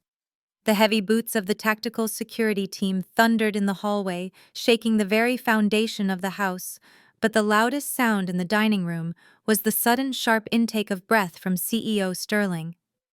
He looked at the doorway, where two men in dark suits and earpieces had just appeared, standing at attention, waiting for a command. Then he looked at me. The pieces of the puzzle finally slammed together in his mind with the force of a physical blow. The specific knowledge of the accounts, the text message that came from the board, the security detail on speed dial, the aura of absolute command that I had maintained despite being covered in wine. Sterling realized that he was not looking at a grocery store clerk. He was looking at the architect of his entire professional existence. His legs gave out. It was not a figure of speech. His knees buckled under the weight of his realization, and he collapsed onto the Persian rug with a heavy, pathetic thud right at my feet. He did not care that he was ruining his Italian suit pants. He did not care that he looked ridiculous. He was terrified. Madam Chairman Sterling gasped, his voice barely a squeak. He bowed his head, unable to look me in the eye. "I am so sorry. I swear to you I did not know. I had no idea." The room went dead silent. Jasmine froze, her hand halfway extended to pull him up. Brad dropped his napkin. Mama Joyce looked at Sterling as if he had suddenly started speaking a foreign language. "What did you just call her, Jasmine?" whispered her voice, trembling with confusion. She looked down at her boss, the powerful man she worshipped, groveling at the feet of her sister. "Mr. Sterling, get up. Why are you kneeling?" "She is just the help. She is nobody." Sterling whipped his head around, his eyes blazing with a mixture of fear and fury. He swatted Jasmine's hand away as if it were a poisonous spider. "You shut your mouth!" Sterling roared, the volume of his voice making everyone jump. "Do not speak to her like that. Do you have any idea who this is?" He pointed a shaking finger at me, looking up with reverence. "This is not the help, you ignorant woman. This is Mrs. Kira. She is the founder and chairman of the board of Helios Capital. She owns Nebula Tech. She owns the bank that holds your mortgage. She is my boss. And she is the only reason you have a job." Jasmine staggered back, hitting the edge of the table.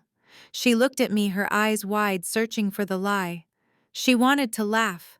She wanted to scream that it was a prank. But as she looked at my face, cold and impassive, and at the security guard standing behind me, the blood drained from her face.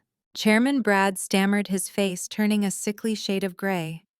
But she works at the grocery store. I saw her uniform." I took a step forward, looking down at the man who had just thrown wine in my face. "I work where I want Brad," I said softly. "Sometimes I like to see how my companies are running from the ground level, And sometimes I like to see how my family treats people when they think no one powerful is watching. I looked at Sterling, who was still trembling on the floor. "Stand up, Sterling," I commanded.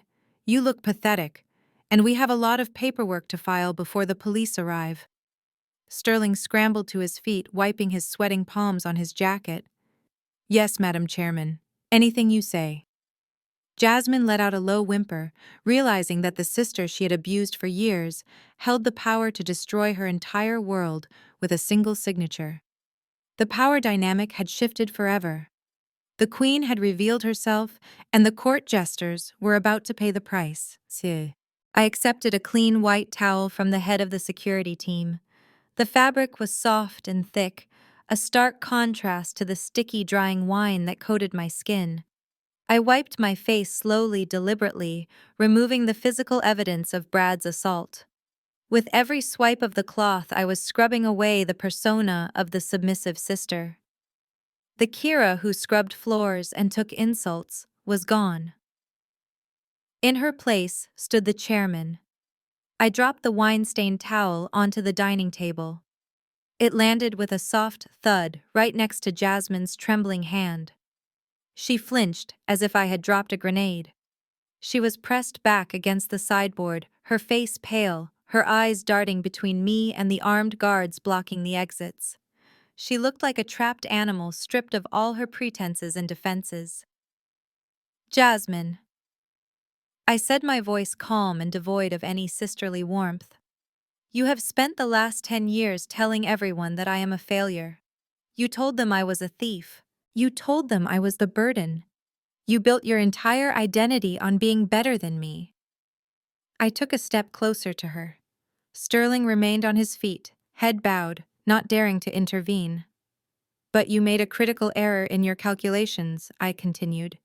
"You assumed that silence meant weakness. You assumed that because I did not brag, I did not have anything to boast about. The truth is, I did not need to brag. I own the stage you have been performing on." I gestured to Sterling. "Tell her." Sterling cleared his throat, his voice shaking. "Mrs. Kira is the majority shareholder and owner of Helios Capital. She acquired the controlling interest 5 years ago. She is the ultimate authority over Nebula Tech Global Vision and every subsidiary we operate." Jasmine let out a choked sob. "No, that is impossible. You work at a grocery store." I smiled, but it was a cold, humorless expression. "I own the grocery chain too, Jasmine. I like to keep an eye on my investments. But we are not here to discuss my portfolio. We are here to discuss yours." I pulled a folded document from the inside pocket of my blazer, which I had kept dry beneath my coat. I tossed it onto the table in front of her. "That is your termination notice," I said. "As of this moment, you are relieved of your duties at Nebula Tech. Your security clearance is revoked. Your company credit cards have already been deactivated. And do not bother trying to log into your email. The IT department locked you out 10 minutes ago." Jasmine stared at the paper, tears streaming down her face. You can't do this. I am family." I laughed, a sharp sound that echoed off the walls. "Family. You stopped being family the moment you started stealing from me." I leaned in close, so close I could smell the fear radiating off her. "We completed the forensic audit this morning, Jasmine. We found the shell companies. We found the fake invoices. We found the transfers to Brad's gambling accounts. It totals $1,200,000. That is not a mistake. That is grand larceny. That is embezzlement. And I am not just firing you. I am pressing full criminal charges." Jasmine's knees gave way, and she slid down the front of the sideboard, collapsing onto the floor. She looked up at me, begging, but I felt nothing. "You wanted a promotion, Jasmine. Well, congratulations. You are going to be the most famous inmate in the state penitentiary." The red wine on my shirt had dried into a stiff, dark crust, but I did not care. I stood in the center of the dining room, like a judge delivering a final verdict. Jasmine was sobbing on the floor, her expensive dress crumpled around her. Brad was standing by the window, looking like a man who had just watched his winning lottery ticket blow away in the wind. He was trying to summon some of his old arrogance, but his hands were shaking so badly he had to lean against the wall for support. "Wait a minute," Brad stammered, his voice cracking. "You cannot just fire her and expect to walk away. We have rights. This is our house. You are trembling on my property and I will have you arrested." I looked at him with a pity that was far worse than hatred. I walked over to the sideboard where my leather tote bag was sitting. I reached inside and pulled out a thick blue folder. The sound of the heavy paper hitting the mahogany table was like a gunshot in the quiet room.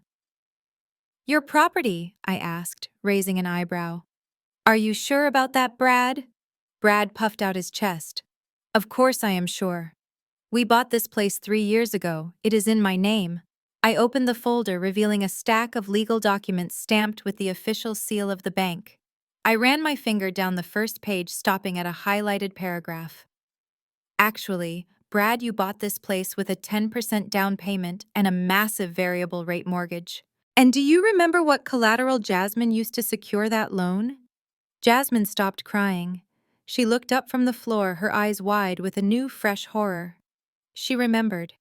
"She used her unvested stock options in Nebula Tech," I said, answering for her.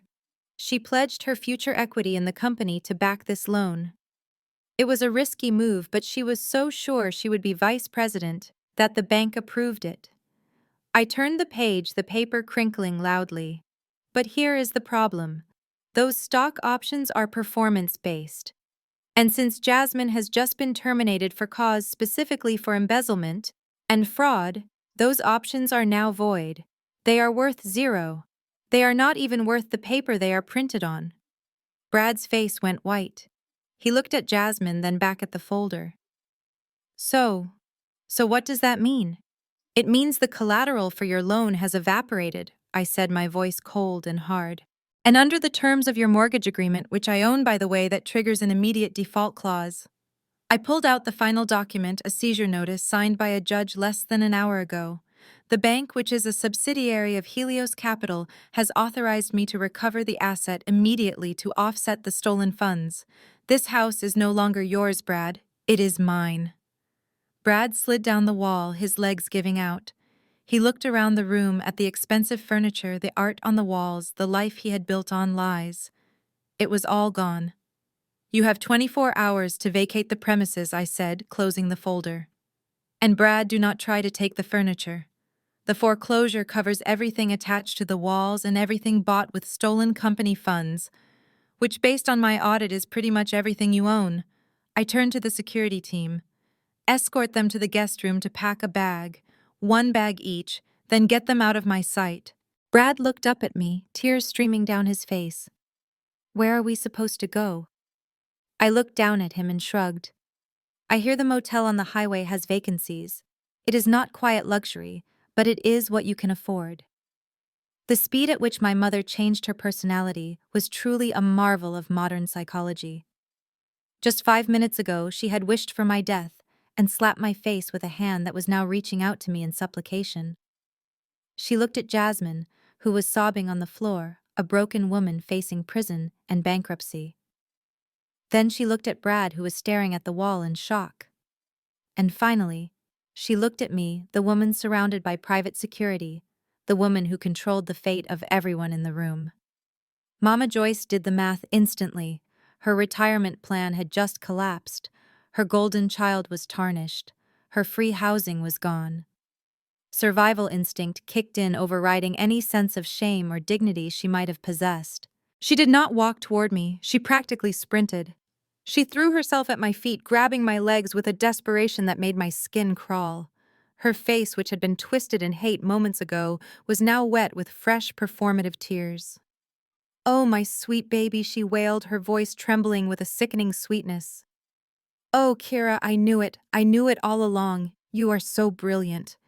She hugged my knees, burying her face in the fabric of my trousers, ignoring the wine stain. "I knew you were just testing us," she sobbed, looking up at me with wide, pleading eyes. "I knew you were secretly successful. A mother knows these things. I was just playing the bad cop to help you keep your cover. I wanted to make sure Jasmine and Brad were worthy of you. I did it for you, Kira. I was protecting you." I looked down at the woman who had birthed me. I remembered the slap. I remembered the years of neglect. I remembered how she made me sleep in the laundry room while Jasmine got the master suite. Her grip on my legs tightened. "I love you so much," she cried. "You are my favorite. You have always been my favorite. Please do not leave your mother out on the street. I am an old woman, Kira. I have nowhere to go. You would not do that to your own mother, would you?" I felt a wave of nausea rise in my throat. It was not anger, it was pure disgust. I reached down and firmly peeled her fingers off my legs one by one. Her hands felt cold and clammy. I took a step back, putting physical distance between us. "Stop it," I said, my voice flat and emotionless. "Just stop." I looked her dead in the eye. "You do not love me, Mother," I said. "You do not even like me.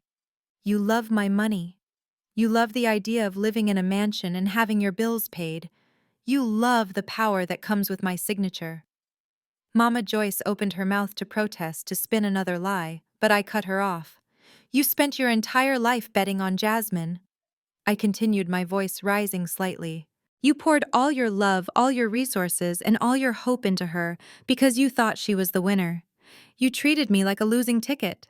You threw me away." I pointed at the door. "Well, the race is over, Mother. And you bet on the wrong horse. You put everything you had on a thief and a liar, and now you have lost everything too." "But I am your mother," she shrieked, reaching for me again. I signaled to the security guards. 2 large men stepped forward, blocking her path. "You were an egg donor," I corrected her.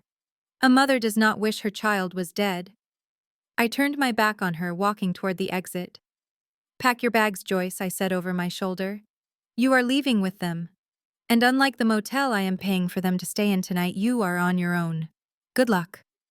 The roast turkey sat in the center of the table, a golden brown masterpiece that had cost 3 days of my labor.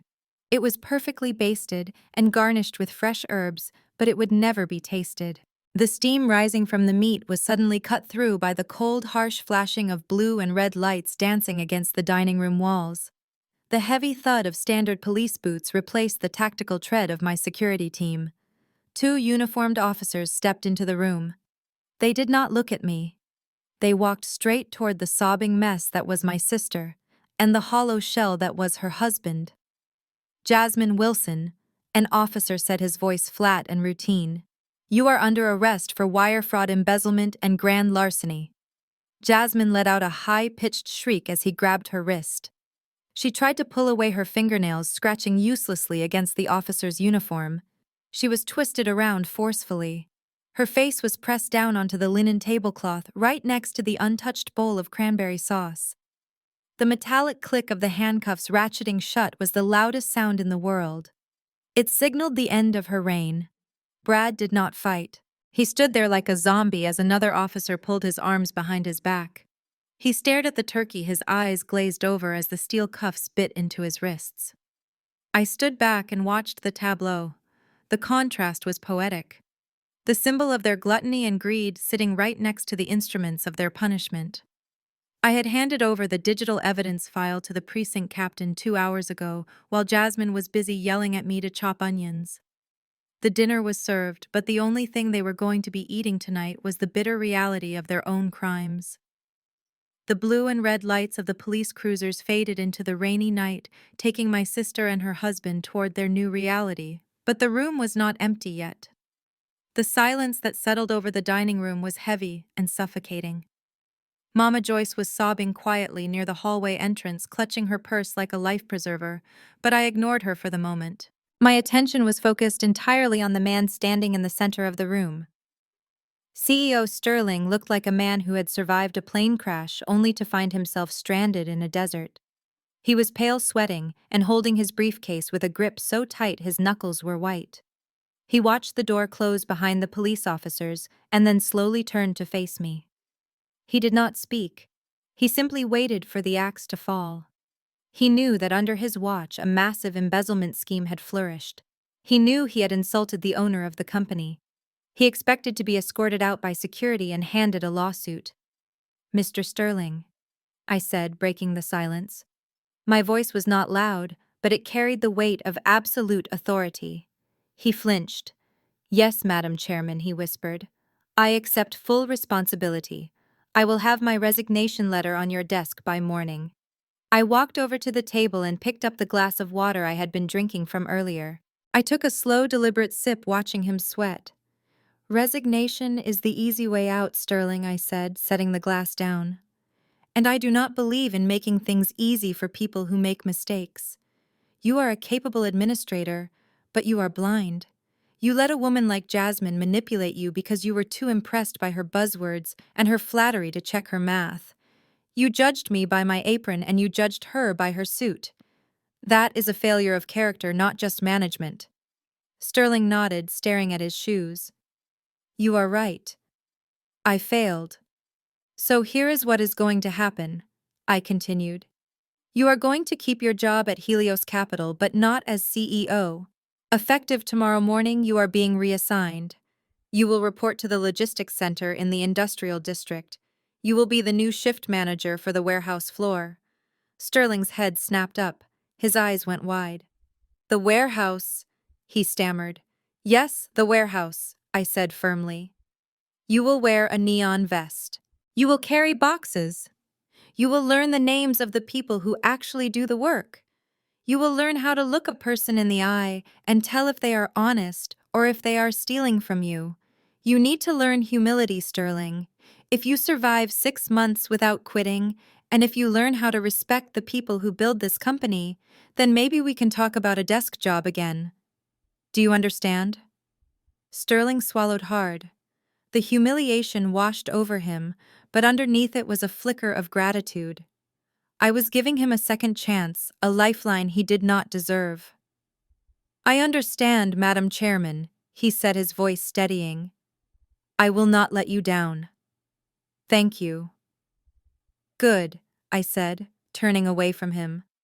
"Now you have one final task as CEO before you clock out." I pointed a finger toward the hallway where Mama Joyce was hovering, terrified and uncertain. "That woman and anyone else related to Jasmine needs to be removed from my property immediately.